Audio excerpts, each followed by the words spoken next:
वासुदेवाय ओम नमो भगवते वासुदेवाय ओम नमो भगवते वासुदेवाय ओम नमो भगवते वासुदेवाय ओम नमो भगवते वासुदेवाय ओम नमो भगवते वासुदेवाय ओम नमो भगवते वासुदेवाय ओम नमो भगवते वासुदेवाय। हरिः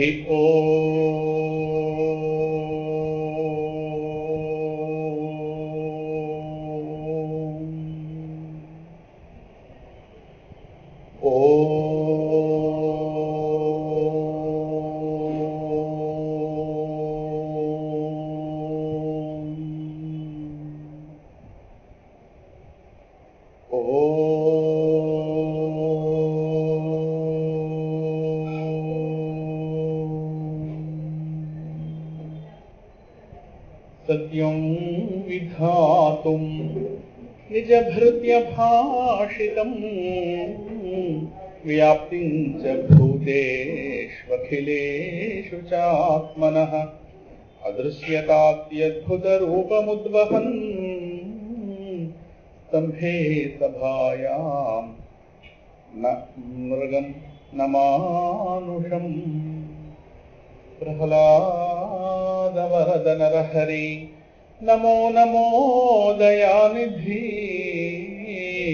प्रह्लादवरदनरहरि नमो नमो दयानिधि प्रह्लादवरदनरहरि नमो नमो दयानिधि प्रह्लादवरदनरहरि नमो नमो दयानिधि नमो नमो दयानिधि नमो नमो दयानिधि।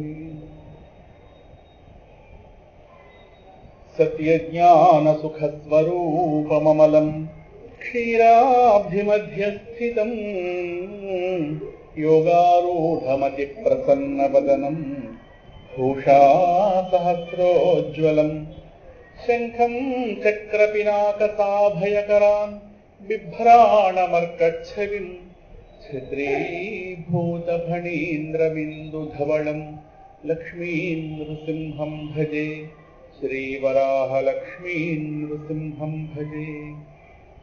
कृष्णाय वासुदेवाय देवकीनन्दनाय च नन्दगोपकुमाराय गोविन्दाय नमो नमः।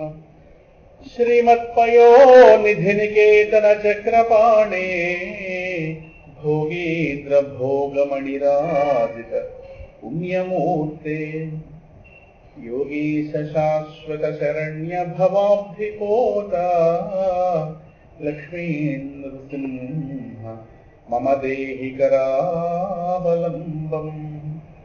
श्रीवराहलक्ष्मीनृसिंह मम देहि करावलम्बम्। सभाय नमः।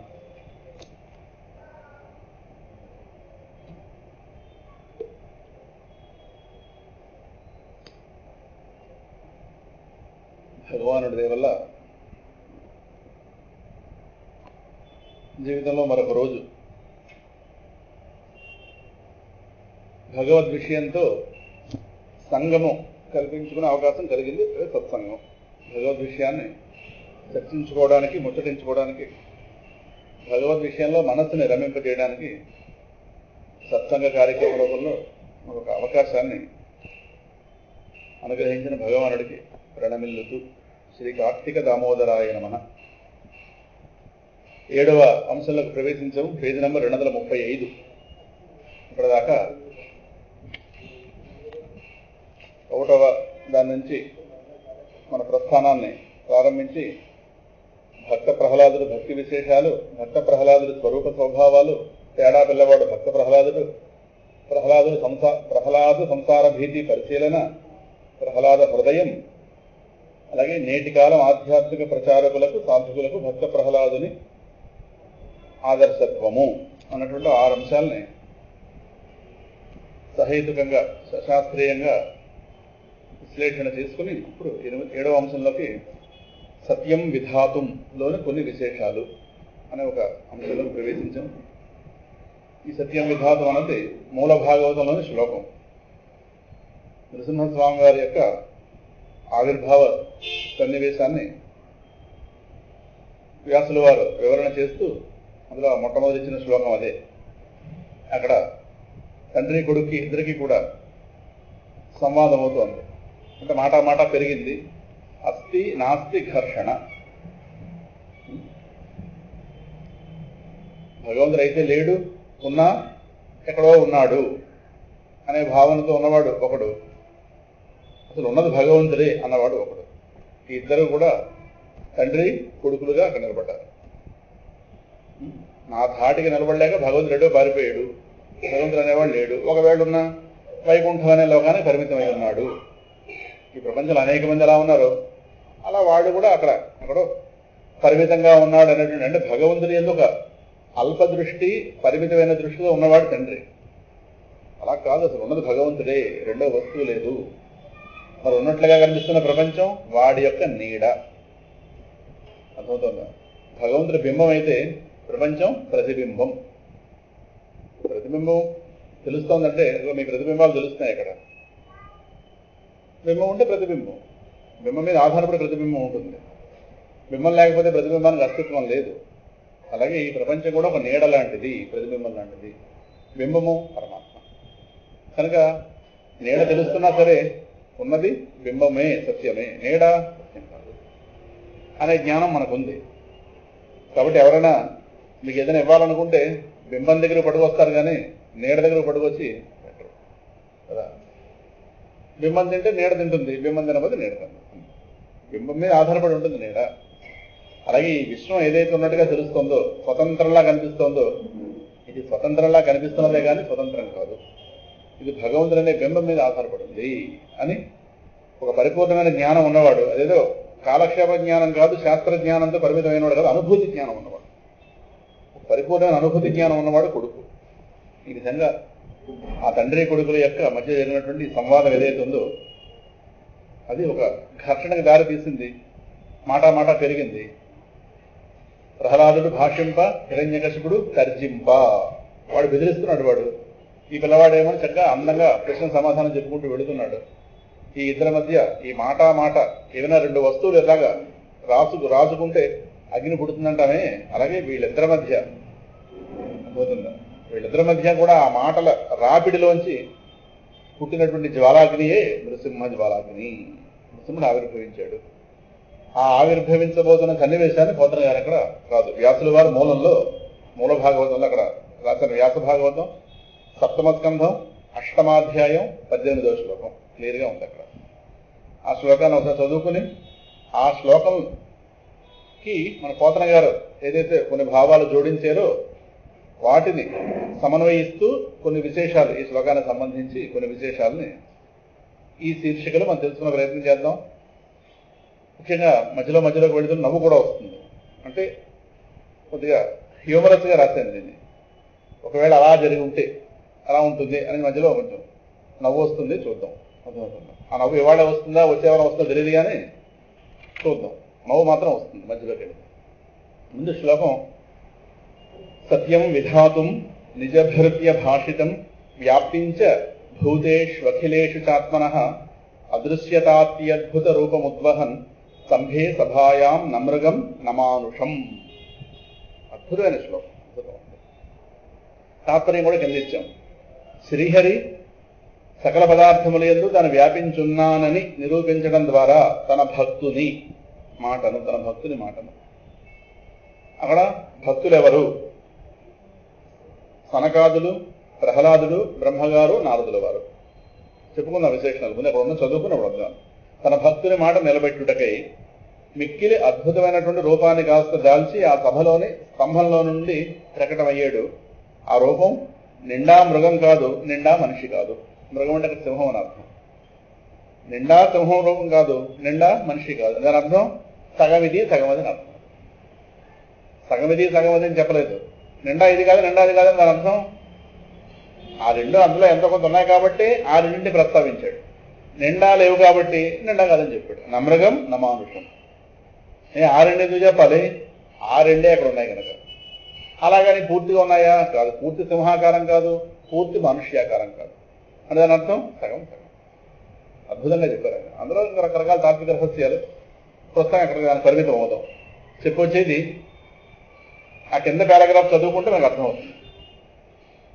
విష్ణువు తన సర్వవ్యాపకత్వాన్ని ఎవరికి నిరూపించి తన భక్తుడి మాటను సత్యం చేద్దామనుకున్నారు అంటే హిరణ్యకశిపుడికి. విష్ణువు హిరణ్యకశిపుడికి తన సర్వవ్యాపకత్వాన్ని నిరూపించి తన భక్తుడి మాటను సత్యమని స్పష్టం చేద్దాం అనుకున్నాడు. ఇప్పుడు మాట పెరిగింది. ఈయన గారు అడిగాడు, ఆయన అంతటా ఉన్నాడని చెప్పాడు. వా అసౌ సహ సర్వత్రా, అంతటా నిండుకై ఉన్నవాడు పరమ. ఏమో ఈ భావం మన బుద్ధికి ఎప్పుడు పడుతుందో ఆనాడు ప్రశాంతత వస్తుంది. అంతవరకు మనకి ప్రాణ సుఖం ఉండదు, భగవంతుడికి అసలు సుఖం ఉండదు.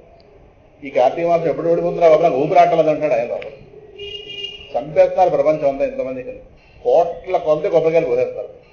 ఆయన జరుగు వచ్చేస్తుంది. ఇంకా మన భక్తి విరక్తాలు కానీ ఇంకా నిద్ర ఉండదు, నానాగోళా పెట్టేస్తున్నారు మొత్తం. మన వరకైతే మనం ఒకరమే, కానీ ప్రపంచం మొత్తం ఎంతమంది మీద పడుతున్నారు కదా. ఇంతమంది వెళ్ళి ఆ ప్రాణం మీద పడితే ప్రాణం ఏమవుతుంది బాబు? ఇంకా లెక్క పెట్టుకుంటాడు. ఇంకా 13 రోజుల 12 రోజుల 14 రోజులు అయిపోయి దగ్గరికి వచ్చేస్తున్నారు బాబు. వెంటనే ఆయనకు ఆనందం. ఆయన నన్ను వదిలేస్తారు, నిన్ను పట్టుకుంటారా బాబు? ఈ సిద్ధంగా ఉన్నాడు. అమ్మో నాకు వచ్చేస్తుందని చెప్పి ఈ లెక్క పెట్టుకుంటాడు. ఆమె పడతారా బాబు? ఇంకా పొలగం వ్యవహారం నానా గందరగోళం బీభత్సం. మనకి ప్రాణం సుఖం ఉండేవరా?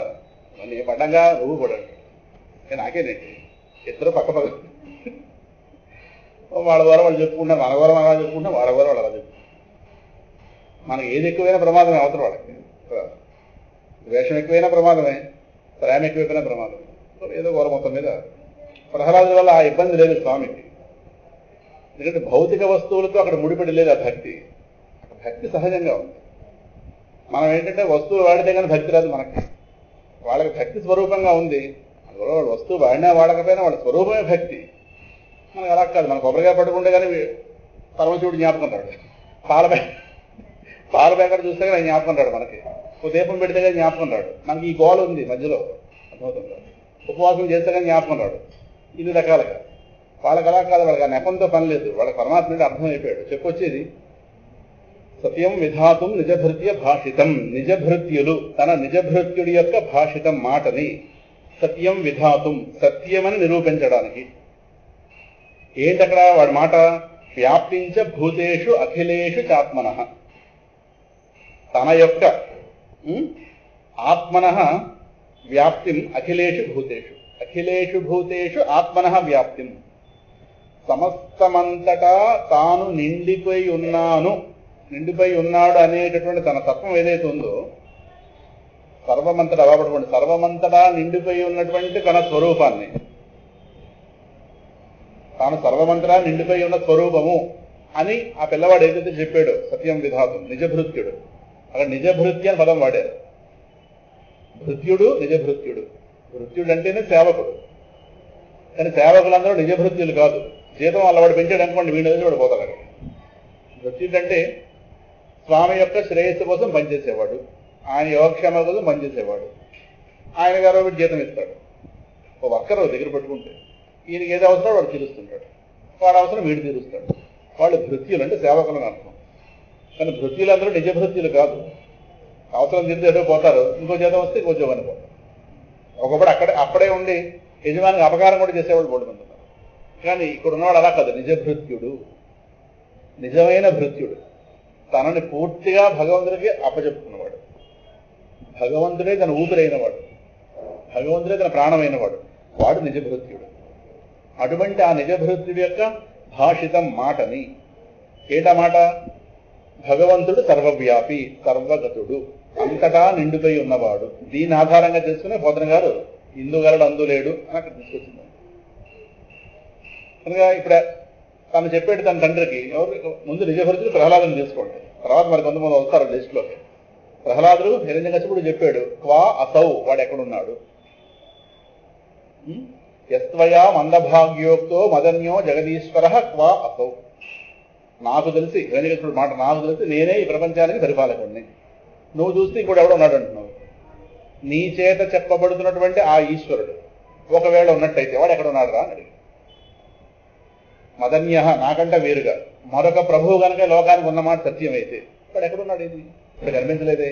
క్వా అసౌ వాడు ఎక్కడున్నాడు అంటే వీడన్నాడు క్వా అసౌ ఎది వాడు ఎక్కడున్నాడు? ఎది ఒకవేళ ఉన్నట్టయితే క్వా అసౌ అసౌ వాడు క్వా ఎక్కడ? స్పష్టంగా చెప్పాడు. సహ సర్వత్ర వాడు అంతటా నిండిపోయి ఉన్నాడు. మంచు ముక్క యందు జలము వలే. అంతటా అంతటా అన్నప్పుడు మనం సైడ్ అయిపోతుంటామా?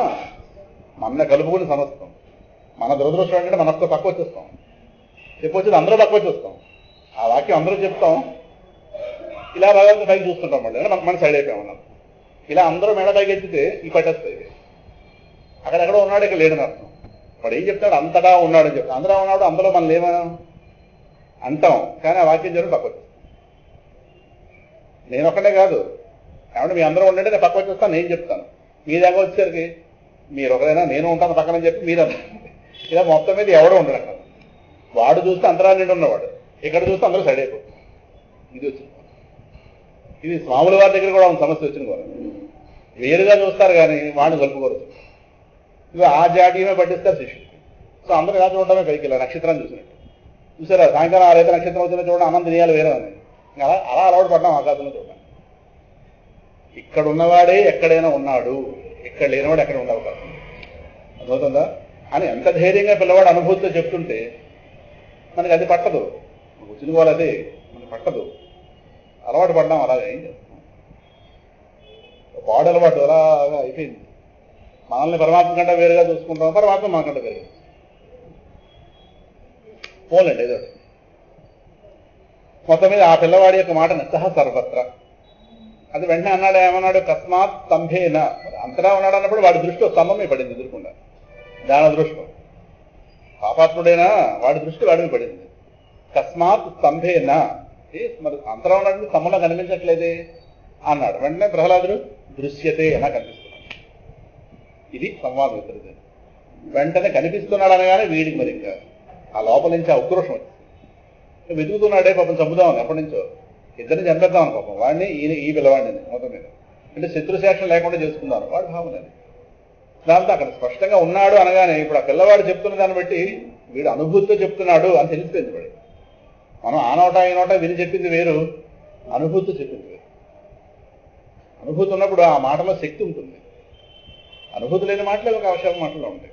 సో ఈ పిల్లాడు అంత ధైర్యంగా అసలు ఒకంత భయం కూడా లేదు. గొప్ప వాళ్ళ నాన్న అలా నానాయాతన గింజుకోతుంటే స్పష్టంగా నిలబడి నమస్కార భంగిమతో అందంగా చెప్పి, అమ్మ వీడేమిటో ఎంత ధైర్యంగా చెప్పేస్తాడు, నిజంగా ఉన్నాడేమో అని సమానం.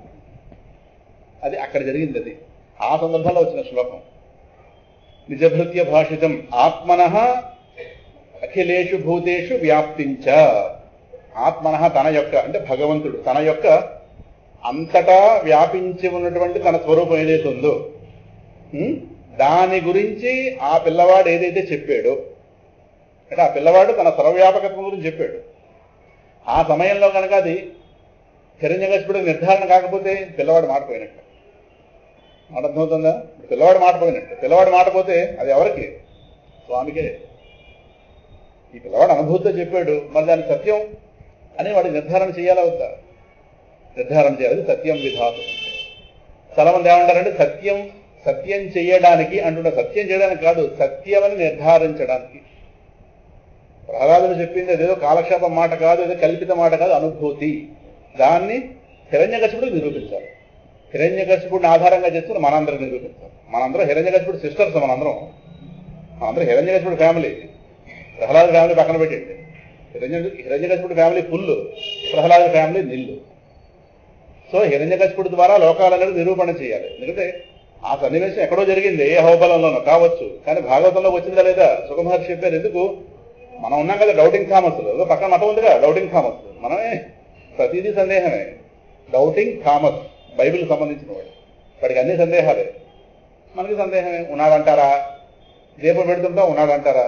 మీరు ఎందుకు పెట్టడం? ఉంటే భయం.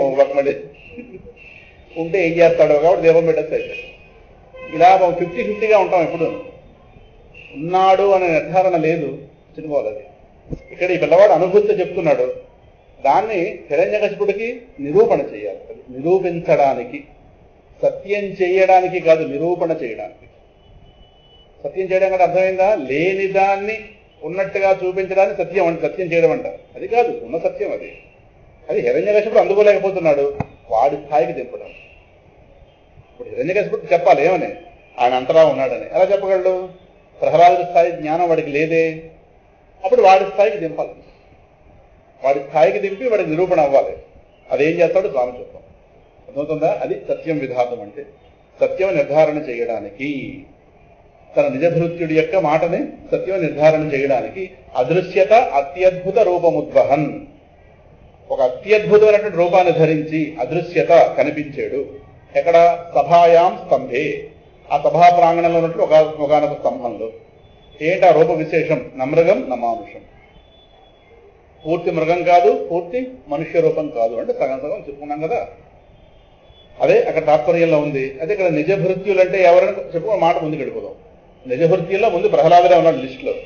తర్వాత మొత్తం అసలు ఈ గొడవ రావడానికి కారణమైన వాళ్ళందరూ నిజభృత్యులే. మొట్ట కారణం ఎవరు?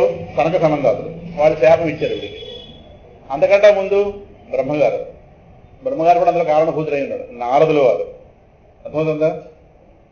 అక్కడ దాకా వచ్చింది. మొత్తం ఎంతమంది నిజభృత్యులే. ఇక్కడ బ్రహ్మగారు వరం ఇస్తే గోవంతో వచ్చింది. సో ఆయన ఉన్నాడు, స్వామి వీళ్ళందరూ నిజభృత్యులు, వీళ్ళందరూ ఉన్నారు. సో ఇక్కడ ఎక్కడ ఏది ఫెయిల్ అయినా వాళ్ళందరూ మాట పోయినట్టు, అది వాళ్ళ మర్యాదలు నిలబెట్టారు. కానీ అక్కడ సన్నివేశంలో కనిపిస్తున్న నిజభృత్యుడు ప్రహ్లాదుడు, సన్నివేశంలో కనిపించకుండా వెనకాతలు ఉన్నవాడు వీళ్ళందరూ ఉన్నారు. వీళ్ళందరి మాట నిలబెట్టుటకై, అనగా వీళ్ళ మాటని సత్యం అనే లోకాలను నిర్ధారణ చేయడం కోసం ఒక అత్యద్భుతమైన రూపాన్ని ధరించాడు స్వామి. అదే అక్కడ నారసింహ వపు శ్రీమాన్, అది అమ్మవారు అక్కడ రూపంలో కనిపించలేమో కానీ ఆ రూపమంతా నిండిపోయిన కాంతి అమ్మవారు. అందుకే నారసింహ వపు శ్రీమాన్ అని. శ్రీమంతుడు, లక్ష్మీదేవి అంటే కళ, శోభ, కాంతి, తేజస్సు, సమస్త మంగళాలతో నిండిన స్వరూపం లక్ష్మీదేవి. నృసింహరూపం చూస్తే చాలు, పైకి ఆవిడ కనిపించకపోవచ్చు వేరే పక్కన, కానీ నిండా నిండిపోయింది ఆవిడ. ఇది శ్రీమాన్. నారసింహోపు శ్రీమాన్ కేశవ పురుషోత్తమ. ఇక్కడ రెండు విషయంలోకి వెళదాం. విష్ణువు హిరణ్యకశిపుడికి తన సర్వవ్యాపకత్వాన్ని నిరూపించి తన భక్తుడి మాట సత్యమని స్పష్టం చేద్దామనుకున్నారు. అక్కడ లేదని చెప్తున్నాను. ఎందుకంటే ప్రహ్లాదుని వలె హిరణ్యకశిపుడు సర్వగత విష్ణువును గ్రహించలేడు గనుక, మాట బాగా పట్టుకోవాలి. ప్రహ్లాదుడు అంతటా ఉన్నటువంటి రూపాన్ని అనుభూతిలో ఆయన దర్శించగలడు, అంతటా ఉన్నవాడు. అంటే హిరణ్యకశిపుడు మళ్ళాడి కేసే, మన అంతటా ఉన్నదాన్ని చూడలేము, మనకు రూపం కావాలి, ఏర్పాటు కావాలి. అర్థమవుతుందా? ప్రహ్లాదుడికి ఆ గొడవ లేదు. కానీ హిరణ్యకశిపుడు సర్వగత విష్ణువు పదం బాగా పట్టుకోండి, అంతటా నిండి ఉన్నటువంటి ఆ విష్ణు చైతన్యాన్ని గ్రహించలేడు కనుక వాడి బుద్ధిగా స్థాయి లేదు. ఇంకా ఒక రూపంతో తన ముందు ప్రత్యక్షమైతేనే, అంటే తన ఇంద్రియాలకు గోచరిస్తేనే తాను నమ్ముతాడు కనుక శ్రీ విష్ణువు నరహరి శరీరంతో వ్యక్తమయ్యాడు. అంటే ఇప్పుడు ఏంటి? సత్యాన్ని వీడి స్థాయిలోకి దింపాలి. ఇప్పుడు పిల్లవాడు ఉన్నాడు అనుకోండి, పిల్లవాడు ఆ స్తంభం అది అందుకోలేడు. అప్పుడు ఏం చేయాలి? ఎవరో మనం వెళ్ళి మనం అందుకుని వాడికి ఇవ్వాలి, లేదా వాడిని పైకెత్తాలి, లేదు అక్కడ ఉన్న కింద దింపాలి. ఏదో ఈ మూడింట్లో ఎదురు చేయాలి. అంటే వాడి దగ్గరికి ఆ వస్తువుని తేవాలి, కానీ వీడు ఎదగలేడు, మనం పడుకుని పైకెత్తాలి. అలాగే హిరణ్యకశిపుడు సర్వవ్యాపిని గ్రహించలేడు. గ్రహించగలిగితే గోళంతకు వస్తుంది. వాడికి విష్ణువు అనగానే ఒక పరిమిత దృష్టి చెప్పుకున్నాం కదా, ఎక్కడో ఒక లోకంలో ఉన్నాడు అంతే, వాడు అంతటా ఉన్నవాడు కాదు. ఆకాశం అంటే చూసారా, మన ఆకాశం అనేది పైకి చూస్తుంటాం, అంటే ఇక్కడ లేదని అర్థం. మనకి మనం ఉన్నది ఎక్కడ? ఆకాశంలో ఉన్నాం. కానీ ఒక మనందరూ ఒక తప్పుడు అభిప్రాయం ఆకాశంలో పైన ఉంది. ఇది భూమి అంటే అది ఆకాశం అంటాం, భూమి కూడా ఆకాశంలోనే ఉంది. కానీ మనకు అంత జ్ఞానం లేదు, ఆకాశం చూడాలంటే అలా చూస్తుంటాం. అది ఎలాగో విష్ణు అనగానే ఒక పరిమితమైన దృష్టి హిరణ్యకశిపుడికి. ఈ పిల్లవాడు చూస్తే ఒక రూపంతో చూపించి ఉంటే బాగుండు, కాదు అంతటా ఉన్నాడని చెప్పాడు, వాడా నమ్మే స్థితిలో లేడు. ఇప్పుడు ఏం చేయాలి? ఈ పిల్లవాడు ఒకవేళ కనుక హిరణ్యకశిపుడికి స్వామి అందలేదా, ప్రహ్లాదుని మాట పోతుంది. ప్రహ్లాదుని మాట పోతే స్వామికి తలకాయ తీసినట్టు అవుతుంది. భక్తుడి మాట అసత్యం అయితే ఇంకేమైనా ఉందా? ఇంక దేనికైతే, ఎందుకంటే వాడు అనుభూతితో చెప్తున్నాడు. ఇప్పుడు సపోజ్ నేను అన్నాను అనుకోండి, నా మాట నిలబడాలని ఏమీ లేదు. నేనేదో ఆ నోట ఈ నోట విని ఆయన అంతలా ఉన్నాడు అంటాను, నాకు అనుభూతి లేదు. అప్పుడు మీరు స్తంభాన్ని కొట్టారు అనుకోండి, ఎంతమంది తీసుకెళ్ళి జైల్లో పెడతారు. ఇప్పుడు మాట చెప్పి కొట్టిన విన్ను తీసుకెళ్ళి జైల్లో పెడతారు. స్వామి బయటికి రాడు కదా, మనం చేయలేక ఏమీ అనుభూతి లేదు. ఇక్కడ రెండున్నాయి. ఒకటి ప్రహ్లాదుడికి అనుభూతి ఉంది, హిరణ్యకశిపుడికి స్వామిని చూడాలనే తపన తీవ్రంగా ఉంది. మనకి రెండూ లేవు. ఇక్కడ అనుభూతి లేదు, మీరే కాలక్షేపం భక్తుల్లో కొడతారు. అది మధ్యలో ఓ పెచ్చి ఊడిపోయింది అనుకోండి, తీసుకెళ్ళి మనకి 10,000 రూపాయలు పెనాల్టీ వేస్తారు ముందు. ఇంకా భాగవతం దేనికి వచ్చిందంటే గొడవలకు వచ్చింది కదా. హిరణ్యకశిపుడు ప్రహ్లాదుడు ఎంతటి జ్ఞానభక్తుడో హిరణ్యకశిపుడు అంత వైరభక్తుడు. వైరభక్తి కావచ్చు కానీ అంత తీవ్ర స్థాయి. కాబట్టి ఇద్దరు ఒకరినొకరు అలా ఆకాశం అంటిపోయారు ఇద్దరు భక్తిని. కాబట్టి ఆయన పైగా అలా కోసుకోవచ్చు. మనకు అంత లేదు కాబట్టి మనం 8 దాటితే భక్తులం కాదు, ఇది ఇంకోటి. కాబట్టి మన స్వామి రాడు కంగారు పడకండి, ఇది విని చూరుకుందాం. అందువల్ల హిరణ్యకశిపుడు సర్వగత విష్ణువుని గ్రహించలేడు గనక ఒక రూపంతో తన ముందు ప్రత్యక్షమైతేనే, బాగా పట్టుకోండి, ఇంద్రియాలకు అందితేనే వాడు అందుకోగలడు. ఇంద్రియాలకు అందకపోతే వాడు భగవంతుడు లేడంటాడు. కంటికి కనిపించాలి, చెవికి వినిపించాలి, చర్మానికి అందాలి, అప్పుడే మనం ఒప్పుకుంటాం. అంటే మనం పూర్తిగా మన ఇంద్రియాల స్థాయిలోకి పడిపోయాం. ఇప్పుడు నా కంటికి కనిపిస్తేనే అమెరికా ఉన్నట్టు అని అనుకోండి. ఇప్పుడు ఎక్కడ కనిపిస్తుంది అమెరికా? అమెరికా ఉన్న చోట నేను వెళ్ళాలి, నేను వెళ్ళాను. అమెరికా నాకు కనిపించాలి. అయితే ఏ సెల్ ఫోన్లోనూ చూపించాలి. ఇప్పుడు ఎవరైనా చూపిస్తే ఏదో బాబా అక్కడ అని చెప్పి ఎవడో అనేది వాట్సాప్ పంపిస్తే అది చూపిస్తే ఓ అమెరికా ఉందని అంటే కంటితో చూశాను. ఇప్పుడు నేనున్న చోట అమెరికా రాదు కదా, ఎలా వస్తుంది? అది ఒక పరిమితంగా ఒక దగ్గర ఉంది. అది అలాగే వీడు ఎలాంటి వాడంటే అంతరా ఉన్నవాడిని వీడు అందుకోలేడు. బుద్ధికి అంత స్థాయి లేదు, ఒక అపవిత్రమైన బుద్ధి వీడిది. కంటికి కనిపిస్తేనే. ఎందుకంటే ఆ పిల్లవాడు ఏమన్నాడు? దృశ్యతే అన్నాడు. నగల నాకు కనిపిస్తున్నాడు అనగానే వీడేమనుకున్నాడు? వాడికి రూపం ఉందేమో అనుకున్నాడు. ఇలాగే అంతే కదా, రూపం ఉందేమో. కానీ ప్రహ్లాదు అక్కడ కనిపిస్తున్నాడని చెప్తున్నది రూపాన్ని కాదు, సర్వవ్యాపిది. కనిపిస్తున్నాడంటే నా ఇంద్రియాలకు అందుతున్నాడు, నా ఇంద్రియాలను ప్రకాశింపజేస్తున్న చైతన్యం కూడా వాడే. ఇది వాడి జ్ఞానం. వీడికి అంత తెలియలేదు. ఓహో వీడు రూపంతో స్తంభంలో కూర్చున్నాడేమో చెప్పి స్తంభం. వీడి రూప దృష్టి, వాడి స్వరూప దృష్టి. బాగా పట్టుకోవాలి ఈ పాయింట్. మనం గతంలో చెప్పుకున్నాం, కానీ మనం ఎప్పటికప్పుడు ఆ రోజే ఆధ్యాత్మికంలో ప్రవేశించిన వాళ్ళలో ఉంటాం కనుక ఎప్పుడు చెప్పుకుంటున్నాం. మనకి ఇవాళ ABCD అలాగా ఎప్పుడు కనుక తన కంటి ముందు ప్రత్యక్షమైతే నమ్ముతాడు గనక శ్రీ విష్ణువు నరహరి రూపంతో. మన నరహరి రూపంతో రావడం కారణం ఏంటి? బ్రహ్మగారు ఇచ్చిన వరం. బ్రహ్మగారి ఈ పిల్లవాడు ఈ హిరణ్యకశిపుడు వరాలు పొందాడుగా, ఆ వరాలకు భంగం లేకుండా బ్రహ్మగారి సృష్టిలో భాగమైన ప్రాణితో వీడికి చావురాదు. బ్రహ్మగారి సృష్టిలో అయితే నరుడున్నాడు లేదా మృగం ఉంది, కానీ నరమృగ శరీరం బ్రహ్మగారి సృష్టిలో లేదు. వీడికి చావు రావాలి. అప్పుడు ఏం చేయాలి? బ్రహ్మగారి సృష్టికి అతీతమైనటువంటి సృష్టిలోంచి ప్రాణి రావాలి. అది ఎవరో కాదు, నారాయణ. అందువల్ల ఈ విచిత్రమైన దేహాన్ని ధరించాడు. దాంతో అర్థమైపోయింది, బ్రహ్మగారి వరం భంగము కాలేదు, నాకు చావు తప్పదు. అది అందుకోసం ధరించాడు 2 రూపాలు. మరి ఆ రూపం ఎందుకు ధరించాలి? విష్ణువు నర మృగ. నరుడు జ్ఞానానికి ప్రతీక, మృగం అంటే సింహం తేజస్సుకి పరాక్రమానికి ప్రతీక. అందుకే ఎంత సింహాన్ని కూడా నరుడు తేలిగ్గా బంధిస్తున్నాడా లేదా? వాడి జ్ఞానం ఉంది వాడికి. అదే సింహాన్ని బయట వదిలితే తన తేజస్సుతో మాత్రం అంటే అంత మహాపరాక్రమం. సో అటు పరాక్రమము, ఇటు జ్ఞానం, రెండింటి మేళవింపే నృసింహస్వామి. సో నృసింహస్వామి పరిపూర్ణ జ్ఞానస్వరూపుడు. అవుతుందా? నృసింహుడు నమస్కారం పెట్టుకుంటే జ్ఞానం స్టార్ట్ అయిందని లెక్క లోపల. కనుక శ్రీ విష్ణువు నరహరి రూపంతో వ్యక్తమయ్యాడు. ఇంకో విశేషం ఏంటంటే ఇక్కడ హిరణ్యకశిపుడు అడిగిన చోటు నుండి స్వామి వ్యక్తం కావలసి ఉండటం ఇది చాలా ప్రధానమైనది. ఎందుకంటే వాడి దృష్టి స్తంభమే పడింది. ఇప్పుడు ఆ స్తంభంలోంచి వస్తేనే వాడు నమ్ముతాడు. అందుకని పిల్లవాడు ఏం చెప్పాడు? అంతటా ఉన్నాడని చెప్పాడు. ఇందులో కూడా ఉన్నాడు అన్నాడు. లేకపోతే లేకుండా ఉంటాడే, ఉన్నాడు, నాకు కనిపిస్తున్నాడని చెప్పాడు. అంటే వీడి దృష్టి అనిమి పడింది. ఇప్పుడు ఆ స్తంభంలోంచి బయటికి రావాలి. అర్థమైందా? సపోజ్ వాడు దృష్టి మారిపోయింది అనుకోండి, మళ్ళాగా ఇప్పుడు స్తంభం కాదు, అందులో ఉన్నాడా? ఉన్నాడు. ఇందులో కాదు, ఇందులో ఉన్నాడా? వాడు ఎక్కడ నుంచి అడిగితే అక్కడి నుంచి రావాలి. అర్థమవుతుంది కదా? జాగ్రత్త పట్టుకోవాలి. అయితేనే హిరణ్యకశిపుడికి నిర్ధారణ అయినట్లు. రండి ఇక్కడ. అయితే శ్లోక ప్రారంభంలో సత్యం విధాతుం అని అనడంలో కొన్ని విశేషాంశాలను పరిశీలిద్దాం. ఈ సందర్భంలో పోతన గారు ఇక్కడ మూలంలో కనిపించని కొన్ని భావాలను పోతన గారు తీసుకొచ్చారు. అందుకు ఈ శీర్షిక రాయవలసి వచ్చింది. అర్థమవుతుంది. పోతన గారు కొన్ని మూలానికి విరుద్ధం కాదు, కానీ మూలంలో కనిపించవు సూటిగా. ఇప్పుడు ఈ సత్యం విధాతం అన్నది మూలంలో ఏదైతే ఉందో ఇది పోతన గారి భాగవతంలో కనిపించదు. అర్థమవుతుందా? ఈ ఒక్క శ్లోకాన్ని తీసుకుని పోతన గారు దీని మీద ఇందాక చెప్పిన శ్లోకం ఈ రెండింటిని ఆధారంగా చేసుకుని ఒక 5-6 పద్యాలు రాశారు పోతన. భావం అందులో ఉంది, పద్యాలు ఎక్కడున్నాయి. అందులో అంభోజాసనుడు ఆదిగాగా ఇక్కడ రాశాను చూసారా.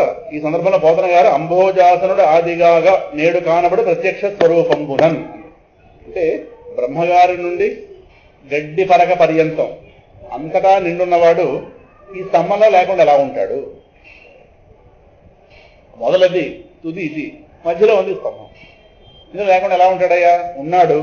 నిర్దంభత్వమున నేడు కానబడు ప్రత్యక్ష స్వరూపమున.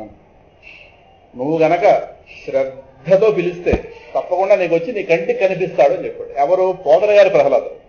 ఇది మూలంలో కనిపిస్తుంది. మూలంలో సూటిగా లేదు, ఆ మూలంలో ఉన్న భావాన్ని పోతన గారు చూపించారు. అందుకు ఈ శీర్షిక ప్రధానమైంది. కారణం అటు మూలం అంటే సంస్కృతం, ఇటు పోతన గారి దానికి చక్కగా సమన్వయం చేసేది ఈ శీర్షిక. అర్థమవుతుందా?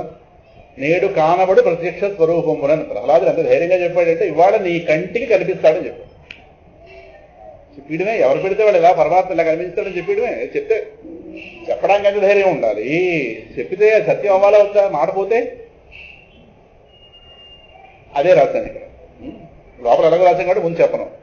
చూడండి, ఆ 1వ పాయింట్ చూడండి. ఇక్కడి నుంచి బాగా దృష్టి అంతా ఇక్కడే పెట్టండి. మధ్యలో ఇళ్ళకి వెళ్ళకండి. 8వ గంట దాకా ఇళ్ళకి వెళ్ళకండి. 8 తర్వాత అలాగే వెళ్ళిపోతుంది కదా. ఎందుకంటే మీరు మనస్సు రూపంలో వెళ్ళిపోతే అక్కడ గోడలు అడ్లేవు, మీరు వెళ్ళిపోవచ్చు, వెళ్ళకండి. ఒకవేళ విష్ణువు విశ్వాత్ముడు అంటే సర్వవ్యాపకుడు కాకపోయినా ఏమండి ఇలాగైతే ప్రహ్లాదుని అజ్ఞాని అనాలి. మాట అర్థమవుతుందా? 1వ పాయింట్. విష్ణు సర్వవ్యాపకుడు కాదనుకోండి, ప్రహ్లాదుని ఏమనాలి? అజ్ఞాని అనాలి. కారణం చెప్పేసాడు సర్వవ్యాపకుడని. వాడు సర్వవ్యాపకుడు కాదు, ఇప్పుడు ఏమైంది? అజ్ఞాని. 2వది, అలా కాక ఆయన సర్వగతులు అయ్యున్నప్పటికీ ఆయన నీకు ప్రత్యక్షమవుతారు అన్న ప్రహ్లాదుల మాటను స్వామి లెక్క చేయలేదు అనుకోండి. నువ్వెవడరా పిల్లడా నన్ను ప్రత్యక్షము నువ్వెవడు చెప్పడం కానీ లెక్క చేయలేదు అనుకోండి. ఇలాగైతే స్వామిని ఏమనాలి? ప్రహ్లాద వరదుడు కాదనాలి. మరి ఆయన గారి పేరుంది ప్రహ్లాద వరద నరహరి నమో నమో. మరి ఎంత ధైర్యం ఉండే పుస్తకం మీద వేయించాం కదా. మరి వరద అంటే ఏంటి? వశమైపోయినాడు పూర్తిగా. కనుక వీడి మాటని వాడు పట్టించుకోలేదనుకోండి, ఆ బిరుదు పోయింది. బాగా పట్టుకోవాలి. స్వామి సర్వవ్యాపకుడు కాకపోతే ప్రహ్లాదుని ఏమనాలి? అజ్ఞాని అనాలి. ఒకవేళ స్వామి సర్వవ్యాపకుడు అయినా ప్రహ్లాదుని మాటని పట్టించుకోలేదనుకోండి, నేడు కానబడు ప్రత్యక్ష స్వరూపమునని.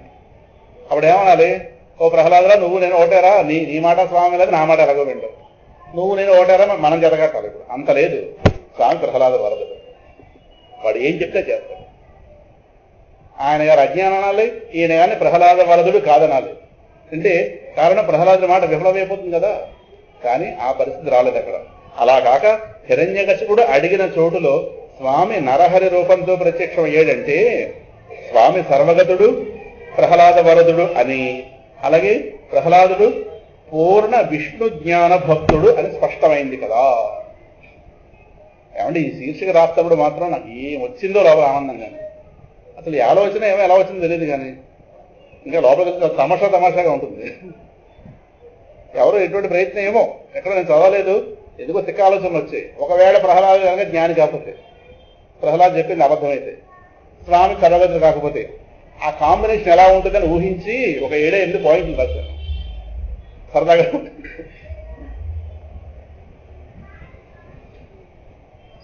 అంటే ఎందుకు అలా రాయడం అంటే విషయం బాగా పట్టడానికి.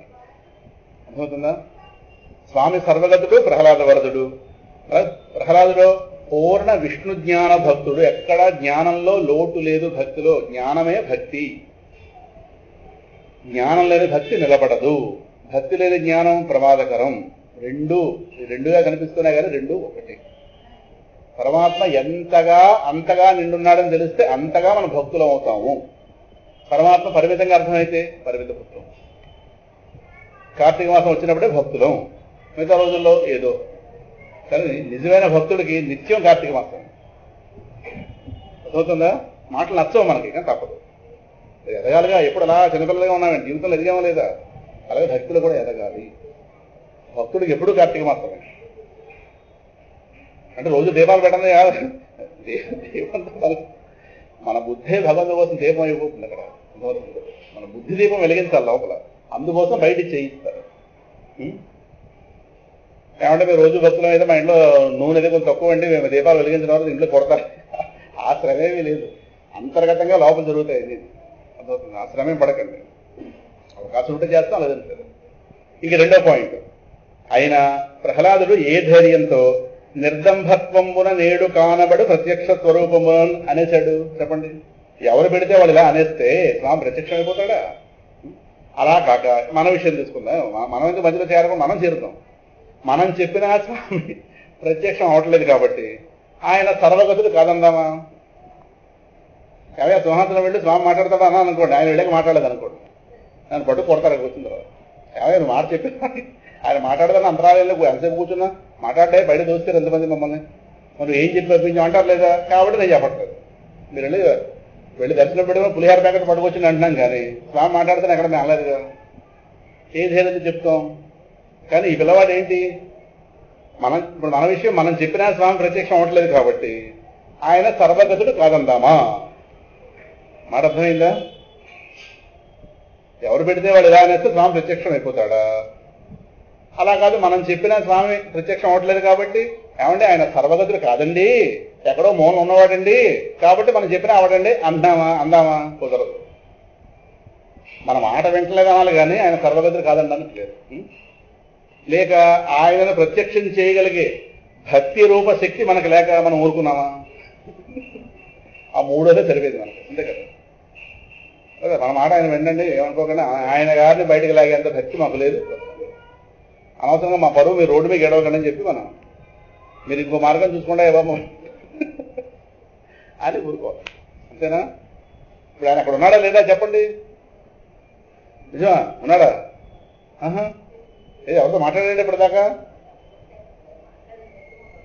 అది మనకే ఆయన మాట్లాడక్కర్లేదు, అది వాళ్ళది. ఆయన మనం మాట్లాడాలి, మన తపన ఎక్కడుంది?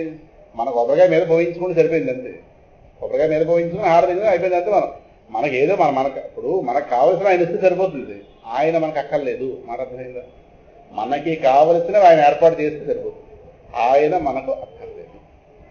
కాబట్టి అలా పడున్నాడు అంతే. ఏదో మాట రాని వాళ్ళు ఊగివాళ్ళు అలా కూర్చున్నాడు, కానీ ఆయన కదిలించే వాళ్ళు వస్తే ఆయన కదులుతాడు. ఉన్నారు, ఆయన కదిలించిన వాళ్ళు బోల్డ్ మంది ఉన్నారు, కానీ ప్రస్తుతం ఆ లిస్టులో మనం లేవు. అందువల్ల మనం పరువు నిలబెట్టుకున్నాం. మనకే పరువు ఉందిగా, అందువల్ల మీరు ఆవిడ అలా చూస్తున్నారా పాపం? ఇది ప్రాణం లేని బొమ్మలా చూస్తున్నారు. వాడు ప్రాణం లేదనుకుంటే మన ప్రాణం లేని వాడు అవుతాము. ఉంది, కానీ వాళ్ళలో ఆ జాగృతి కలిగించాలి. వాడు అంత శక్తి మనకు లేదు కనుక ప్రస్తుతానికి అలాగా హారత ఇవ్వడానికి మనం పరిమితం చేద్దాం. అర్థమైందా? కనుక ఇప్పుడు చెప్పొచ్చేది, ప్రహ్లాదుల వారు ఆ సమయంలో అంత మాట అనేసాడే, ఏ ధైర్యంతో అన్నాడు అంటే ఎంత రాజ్యం. ఆ సమయంలో ప్రహ్లాదుడు సర్వగత విష్ణువుతో తాదాత్మ్యం చెంది మాట్లాడుతున్నవాడు. బాగా పట్టుకోవాలి మాత్రం. అక్కడ ప్రహ్లాదుడు అనే ఉనికి వేరుగా లేదు. ప్రహ్లాదుడే విష్ణువు, విష్ణువే ప్రహ్లాదు. సో ప్రహ్లాదుడి మాట, ప్రహ్లాదుడు ఏకాంత భక్తుడు. బాగా పట్టుకోవాలి. ఎవడి నరనరాల్లోకి కూడా భగవతత్వం నిండిపోతుందో వాడు ఏకాంత భక్తుడు. వాడు ఒక దేహంగా కనిపిస్తున్నా వాడు దేహ పరిమితుడు కాదు, ఆ రూపంలో భగవంతుడే తిరుగుతున్నాడని చెప్తున్నాడు. అర్థమవుతుందా? భగవంతుడు ఎవరికి వశమై ఉంటాడో వాళ్ళ మాట భగవంతుడి మాట, వాళ్ళ మాట సత్యమై తీరుతుంది. కారణం తన పొందుకుంటున్నవాడు. అది అందుకే మహాత్ములైన వాడు మనం వెళ్ళి సేవిస్తాం. ఎందుకంటే వాళ్ళకి భగవంతుడు అధీనంలో ఉంటాడు కనుక, అయ్యా మాకు ఈ కష్టం వచ్చింది, మీరు ఏదో కొద్దిగా మా మీద దృష్టి పెట్టాలంటే మన తరపున ఆయన పరమాత్మతో మాట్లాడతాడు. కొంత అనుకూలత. రామకృష్ణ పరమహంస గారు అలాగే చేసేవాడు. ఎవరైనా కష్టాలు చెప్పుకుంటే వెంటనే రేపు రండి అని చెప్పేవాడు ఆయన. ఆ మన్నాడు వెళ్ళి ఆ రాత్రి అమ్మతో మాట్లాడేవాడు. ఏమయ్యాకో ఈ ఫలానా సమస్య ఉంది, ఇది నువ్వు ఇలా చేసేవా గతంలో? చేశానండి. తప్పు ఒప్పుకున్నావు కదా, సర్లే అమ్మవారు ఏం చేస్తున్నారు వెళ్ళరా అని. నీకు సుమారు 15 రోజుల్లో నీకు ఒక మార్గం కనిపిస్తుంది, వెళ్ళిరా కనిపిస్తుంది. ఆవిడతో మాట్లాడి చెప్పేవాడు, అదేదో ఏమండి ఆవిడతో మాట్లాడి చెప్పేవాడు మహానుభావుడు. అది చెప్పొచ్చు. మన్నాడు రమ్మనేవాడు, ఏదో ఉపాయం చెప్పేవాడు అని ఈ 15 రోజుల పాటు ఈ విధంగా చేయి అని ఏదో మొత్తం మీద ఒక పూజా విధానం ఏదో చెప్పి ఆ దోషాన్ని తొలగింపు చేసేవాడు మహానుభావుడు. చెప్పొచ్చేది అక్కడ ప్రహ్లాదుడు అనేవాడు, ప్రహ్లాదుడు అనే వ్యక్తిగత ఉనికి వేరే లేదు. సర్వగత విష్ణువుతో ఆయన ఇంద్రియాలు చేరిపోయాయి. బాగా పట్టుకోవాలి. అర్థమవుతుందా? మనం నీళ్లలోకి మునిగిపోతే ఎలాగైతే శరీరంగా వేరే కనిపించదో నీళ్లలోకి వెళ్ళిపోతుందో, అలాగే ప్రహ్లాదుని యొక్క సమస్త ఇంద్రియాలు, మనస్సు, బుద్ధి విష్ణుమయం అయిపోయింది. ఇంకా ఆ సమయంలో వాడు మాట్లాడింది స్వామి మాట్లాడి. కనుక ప్రహ్లాదుడు సర్వగత విష్ణువుతో తాదాత్మ్యం చెంది మాట్లాడుతున్నాడు. ఇక్కడ స్వామిని ప్రహ్లాదుడు రప్పించాడా, లేక స్వామి రాకను ప్రహ్లాదుడు తెలిపాడా, లేక స్వామియే తన రాకను ప్రహ్లాదుడి నోటంటే లోకాన్ని తెలియజేసుకున్నాడా అన్నది వాళ్ళెదువురికి తెలుసు. అద్భుతమన్నమాట. ఏమో తన శక్తితో స్వామిని బయటకు లాగేశాడా నెంబర్ 1. లేదు, స్వామి ఆయన వస్తున్నాడు, ఆయన రాకని ప్రహ్లాదుడు చెప్పాడా, నేడు కానబడు అన్నదాన్ని, అంటే జరగబోయేదని చెప్పాడా. బాగా పట్టుకోవాలి. ప్రహ్లాదుడు చెప్పాడు కాబట్టి జరిగిందా, జరగబోయేదాన్ని ప్రహ్లాదుడు చెప్పాడా, లేదు స్వామి తన చేయబోతున్న దాన్ని ప్రహ్లాదు ద్వారా లోకానికి చెప్పాడా, చెప్పించాడా. ఏమో అది ఏమిటో మనకు తెలియదు. కానీ వాళ్ళిరువురికి అభేదం. మనకి ఇద్దరులాగా అనిపిస్తున్నారు, ప్రహ్లాదు వేరు విష్ణు వేరు మన దృష్టికి. కానీ అక్కడ 2 లేవు, ఉన్నదొకటి. అవుతుందా? వాళ్ళిరువురికి అభేదం గనక ఈ రహస్యం వారికే ఎరుక.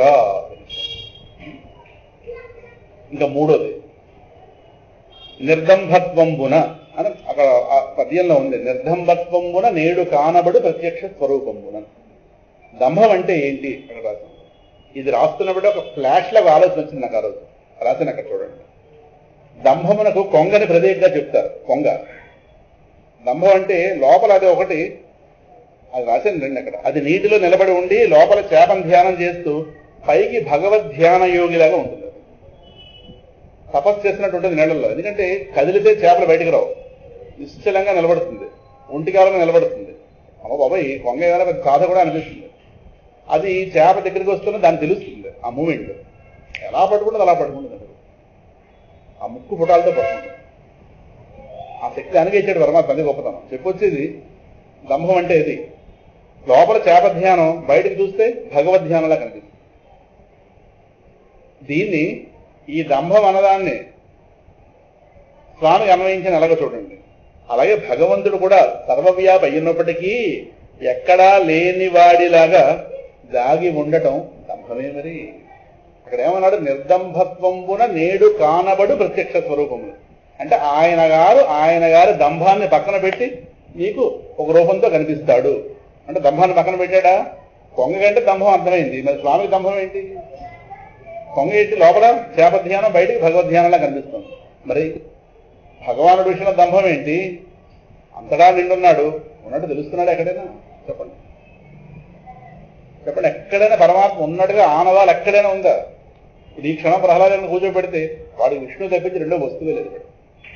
మనకు విష్ణువు తప్పించి అన్నీ ఉన్నాయి. మనం వీళ్ళు ఏ వాళ్ళు చేస్తున్నారు, వాళ్ళు ఏం చీరలు కట్టారు మనకి ఏమిటండి, వాళ్ళు ఎలా ఉన్నారు, వీళ్ళు ఎలా ఉన్నారు, మనకి ఈ దిక్కుమాల కూడా మనకి. వాడికో విష్ణువు తప్పించి 2 వస్తువులు. మరి ఏ సత్యం అయితే రెండింటిలో? వాడి సత్యమా మన సత్యమా? అంటే వాడి కళ్ళకి ఎవరైనా కళ్ళద్దాలు పెట్టారా? కళ్ళకి ఏం లేదే, వాడు కళ్ళద్దాలు లేకుండా వాడికి అదే కనిపిస్తుంది. కారణం జ్ఞానం అంటే. మనదో ఎందుకు లేదు, మన దాని మీద తప్పని చెప్పుకోవచ్చు. మన పరువు మనం రోడ్డు పెట్టుకోవడం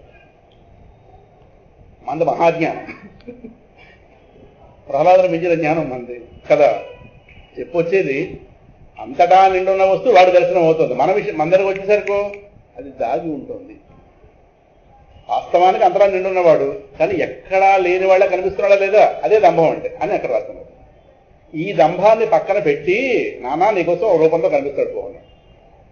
అంటే ఆయన గారు అంతటా ఉన్నవాడు మామూలుగా దర్శనం అవ్వదు, కానీ నీకోసం వాడు దంభాన్ని పక్కన పెడతాడు. పక్కన పెట్టి నీ ఇంద్రియాలు కలుగుతాడు. నిర్దంభత్వంబున అంటే కనుక అది ఏమి రాయాలని బుర్ర కొట్టుకున్నాను ఆ రోజు. కానీ ఒక్కసారి ఆలోచన వచ్చింది, నృసింహస్వామి రక్షించారు. ఎందుకంటే ఆ పదం చాలా కీలకం ఆ శ్లోక, ఆ పద్యానికి. నిర్దంభత్వంబున ఆయన గారు ఆయన దంభాన్ని పక్కన పెడతాడు, ఆయన గారు ఆయన పట్టుదల పక్కన పెట్టి నీకోసం కనిపిస్తాడు. చేయి, నువ్వేం చేస్తావు చేయ. అదొకటి రాశాను. భగవంతుడు సర్వవ్యాపి అయి ఉన్నప్పటికీ ఎక్కడా లేనివాడిలాగా దాగి ఉన్నాడే, ఎక్కడా లేనివాడిలాగా కనిపిస్తున్నాడే, అది దంభమే. మరి దంభం కాకపోతే ఏంటి? దంభమే. గ్రహించిన వాళ్ళకు ఉన్నాడు, గ్రహించిన వాళ్ళకి లేడు కాదు, అందటం లేదని అర్థం. గ్రహించకపోయినా ఉన్నాడు, ఉన్నది వాడే, కానీ అందటం లేదు. అందిన వాళ్ళకి అందాడు. అర్థమవుతుందా? దీని ఏమంటారంటే స్వామి విషయంలో దంభం, దీన్ని నిందాస్తుతి అంటారు. పైకి నిందలా కనిపిస్తుంది, అడుగున స్థుతి. కొంగ విషయంలో నింద, స్వామి విషయంలో నిందాస్తుతి, నిందలా కనిపించే స్థుతి. ఏమై అంతలా ఉన్నవాడివే కానీ దాగి ఉన్నావు. ఏమో నీకోసం ఎవరు వెతుక్కుంటారా అని చూస్తున్నావేమో. మాకంత టైము లేదు. 8 దాటితే మాకు సీరియల్, మా బ్రతుకో సీరియల్, మా బ్రతుకు సీరియల్. మావి ఎన్ని జన్మలో, ఈ జన్మలు ఇదో సీరియల్. ఈ సీరియల్లో serials.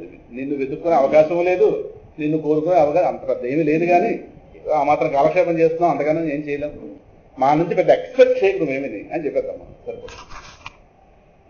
Don't expect much devotion from us అని సరిపోయింది.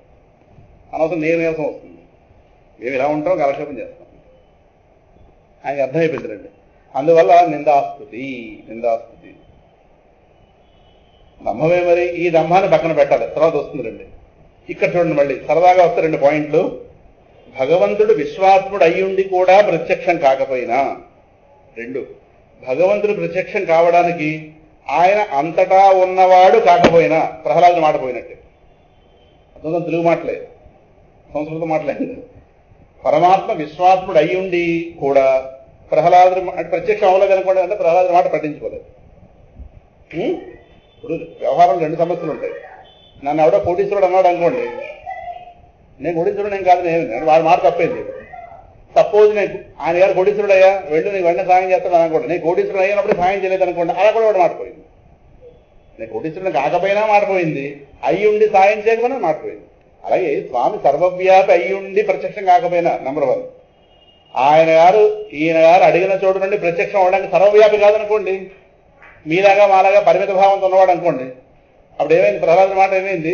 పోయి ఒరే నువ్వెవడరా బాబు, నేను ఎక్కడో ఓ చోటు ఉంటున్నా అంతరా ఉన్నాడని చెప్పి వాడు తమ్మని కొట్టాడు, నాకు తమ్మలో లేదురా. తర్వాత వస్తాయి ఇవన్నీ. రోజు చూస్తే గాబరాలో చెప్పేసావు, నేను ఎక్కడో పలానా ఊళ్ళో ఉన్నా. ఇప్పుడు ఈ క్షణం నేను ఎక్కడో కాకినాడలో ఉన్నాను అనుకోండి, ఎవడో ఫ్రెండ్ అన్నాడు అనుకోండి, కాకినాడ ఎక్కడ ఉంటాను ఈ క్షణం? విశాఖపట్నంలో ఉన్నాను. వాడు బయట మాట అనేసి మా వాడు కాకినాడలో కనిపిస్తాడు వెళ్ళండి అంటే, ఈ టైంలో కాకినాడలో ఎక్కడ కనిపించగలను? ఈ పరిమిత దేహాన్ని కాకినాడ ఈడ్చుకెళ్ళాలంటే కనీసం 4 గంటలు పడుతుంది తప్పులతో. మా వాడు ఈ క్షణమే కాకినాడలో కనిపిస్తాడంటే మాట ఏమవుతుంది? ఇప్పుడు ఆ వ్యవహారం అవుతుంది. స్వామి సర్వవ్యాపి కాదనుకోండి, ప్రహ్లాదుని మాట అనిచ్చాడు ఈయన అంతరా ఉన్నాడని, అప్పుడు ఆయన ఏమంటాడు? ఇప్పుడు పిల్లాడ నీ బుద్ధి ఉందా లేదా? నేను సర్వవ్యాపిని కాదురా బాబు, వాళ్ళ స్తంభంలోంచి రమ్మంటే నేను స్తంభంలో లేని, ఇప్పుడు ఏం చేయమంటాను? ఈ గోల వస్తుందా లేదా? అదే రచన ఇక్కడ తమాషాగా వెళ్తుంది ముందుకి, చూద్దాం. కనుక భగవంతుడు విశ్వాత్ముడు అయి ఉండి కూడా ప్రత్యక్షం కాకపోయినా, భగవంతుడు ప్రత్యక్షం కావడానికి ఆయన అంతటా ఉన్నవాడు కాకపోయినా ప్రహ్లాదుని మాట పోయినట్లే. దీన్నే మరో విధంగా చెప్పుకుంటే, పిల్లవాడి మాట నేనెందుకు వినాలి అని ఆ విశ్వాత్ముడు అనుకున్నా, 2 భగవంతుడు విశ్వాత్ముడన్న ఆ పిల్లవాడి మాట తప్పైనా ప్రహ్లాదుని మాట పోయినట్టు. దాన్ని తిరగేసి రాశానంతే.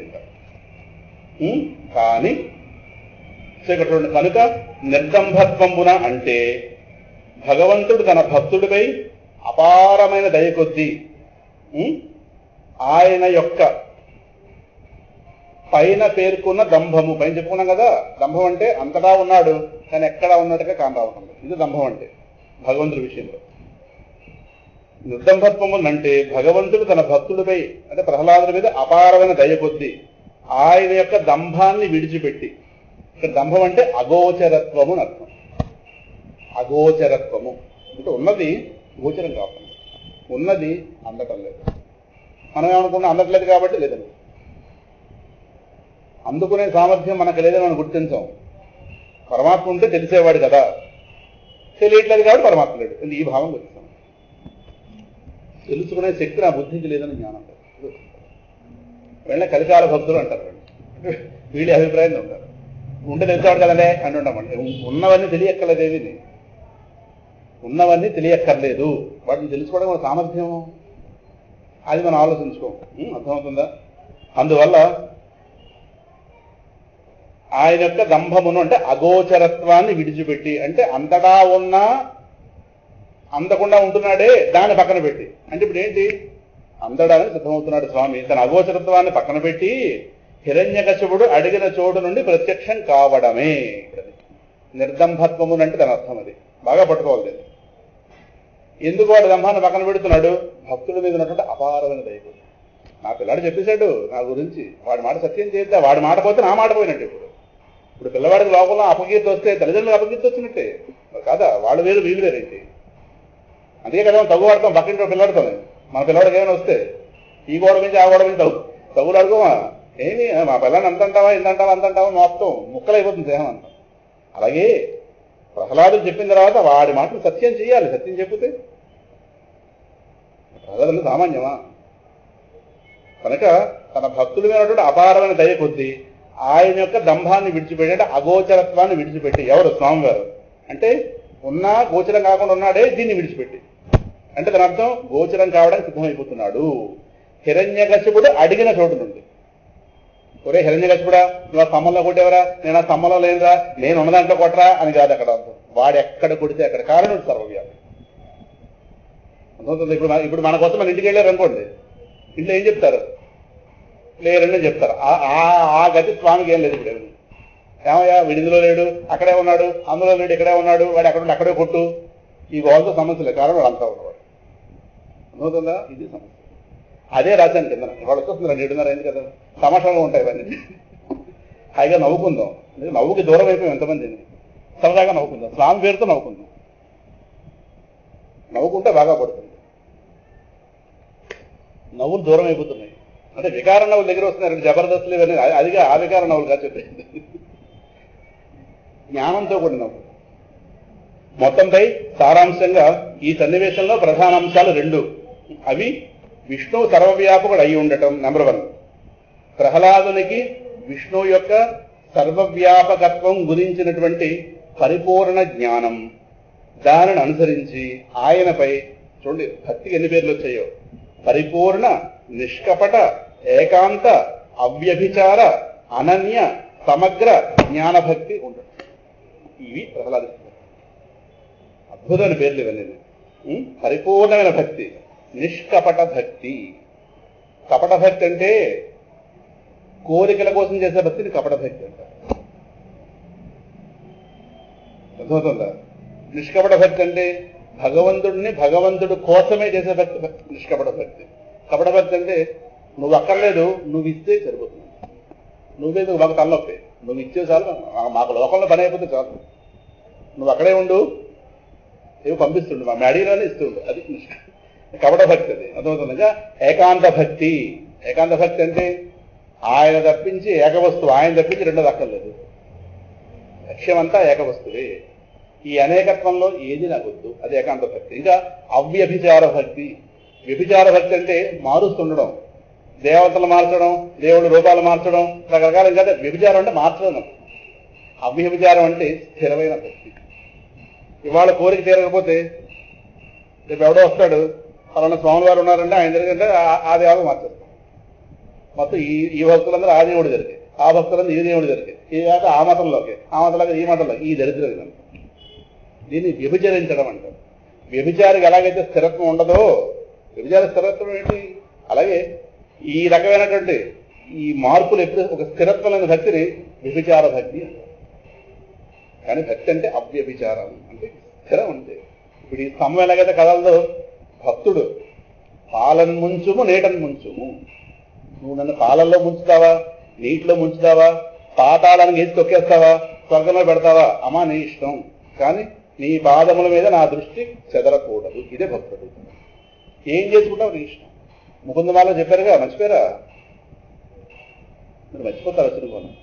నాహం వందే తవ చరణయోర్ద్వంద్వ మద్వంద్వ హేతో కుంభీపాకం గురుమపి హరే నారకం నాపనేతుం రమ్యా రామ మృదుతనులతా నందనే నాపిరంతుం భావే భావే హృదయ భవనే భావయేయం భవంతం కృష్ణ. నరకంలో పెట్టుకుంటావా? పెట్టుకుంటే పెట్టుకో. స్వర్గంలో పెట్టుకుంటావా? నీ ఇష్టం, పెట్టుకుంటే పెట్టుకో. ఈ దేహం తర్వాత. అలాగే ఈ దేహంలో ఉండగా ఏ దుఃఖాలు ఇచ్చుకుంటావు నీ ఇష్టం. అంటే ఈ దేహంలో ఉండగా ఫలానా దుఃఖాలు ఆపుకోవడం కోసం నా భక్తి చేయటం లేదు. ఇక్కడి నుంచి వెళ్ళిన తర్వాత రాబోయే నరకాన్ని ఆపుకోవడానికి భక్తి చేయటం లేదు. స్వర్గానికి వెళ్ళి ఈవిడితో ఆవిడతో డ్యాన్స్ చేద్దామని నా ముచ్చట ఏమీ లేదు. నా యొక్క ప్రతి భావనలో నువ్వే నిలిచి ఉండాలి. దేహం ఎక్కడ పెట్టుకుంటే అక్కడ పెట్టుకో. దివివా భువివా మమాస్తు వాసః. ఎంత అందంగా ఉంటాయి ముకుందమాల. అరణ్యం చేయొచ్చుగా, కంఠస్థం చేస్తూ వచ్చేస్తాయి. ఇలా మీకు పుస్తక రూపంలో ఇస్తాంగా. ఓ నియమం పెట్టుకోండి. దగ్గర వచ్చినప్పుడు తెలవే పుస్తకం కొద్ది రోజుల్లో మీకు ఇచ్చిస్తాం కాబట్టి రోజుకో శ్లోకం అలా చదువుతుంటే వచ్చేస్తుంది. మాకు జ్ఞాపకం ఉండవని ఈ భావన పక్కన పెట్టండి. ముందు చదువుతుంటే చాలు. కంఠస్థం చేయడం కోసం చదవద్దు, చదవడం కోసం చదవండి. రోజులో 10 సార్లు చదివితే భావం పెట్టేస్తాం.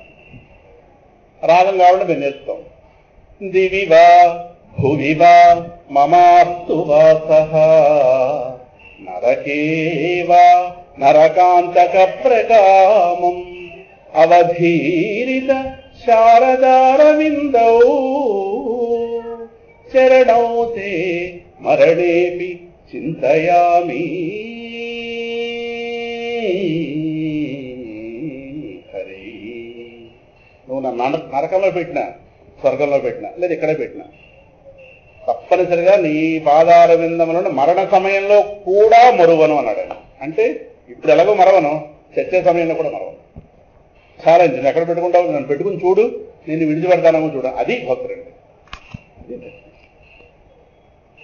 అలా కాదయా కులశేఖరాల వారు.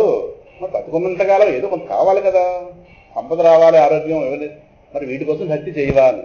నాస్థా ధర్మే న వసు నిచయే నైవ కామోపభోగే.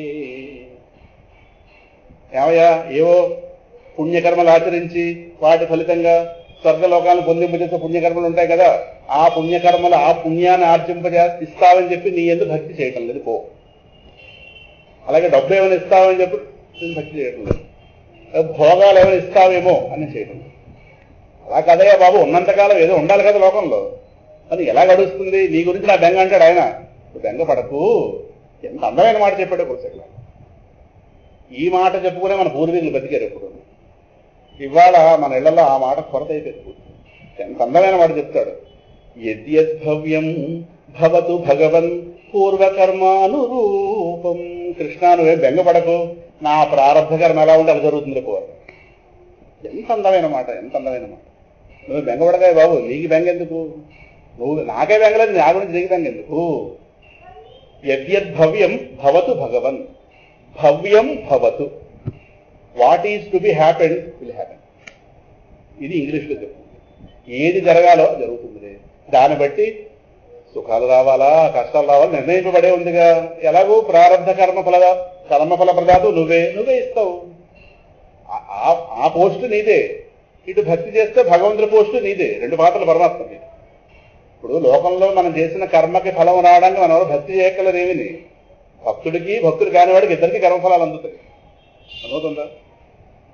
కానీ భక్తుడికున్న సౌలభ్యం వేరు, భక్తుడు కానివాడికో ఆ సౌలభ్యం వేరు. భక్తుడికి పరమాత్మ రక్షించుకుంటాడు. భక్తుడు కానివాడి అని దానికి శ్రద్ధే ఉండదు. వాడికి చేసిన కర్మ ఫలిస్తాడు. ఇదే మనం అర్థం చేసుకోవాలి. ఒక మాట అంటుంటాం, ఆ రోజు మా ఇంట్లో దీపం పెడుతున్నా, మా ఇంట్లో ఏది కలిసి రావట్లేదు, పక్కవాడికి లేవండి నిద్ర, వాడి ఇంట్లో డబ్బు వచ్చేస్తుంది లాగా ఇలా అంటుంటాం. ఇది పట్టేస్తుంది అనవసరం. ఇది 4 సార్లు అన్నాం అనుకోండి, ఇది పట్టేస్తుంది. మనకి ఇదే గోల. వాడికి 4 వైపులకి ధనం వచ్చేస్తుంది, మనకి 7 మొహాలు ఇప్పుడు అలాగే ఉన్నాయి.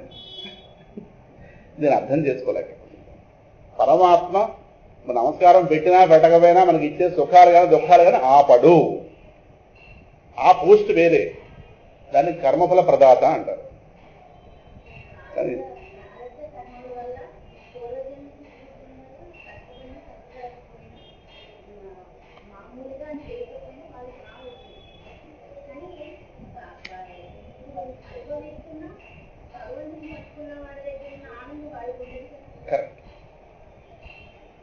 ఇప్పుడు దుఃఖాల మధ్యలో కూడా హాయిగా ఉండడం భక్తుడికి సాధ్యం. వాడు సుఖాల మధ్యలో కూడా హాయిగా ఉండలేడు. ఎవడు? భక్తులు కానివాడు. ఆ విషయం మనకు తెలియదు. సుఖాల మధ్యలో కూడా సుఖపడలేడు వాడు, దుఃఖాల మధ్యలో కూడా హాయిగా ఉంటాడు భక్తుడు. ఇది అర్థం అవ్వాలంటే భక్తి చేయాలి.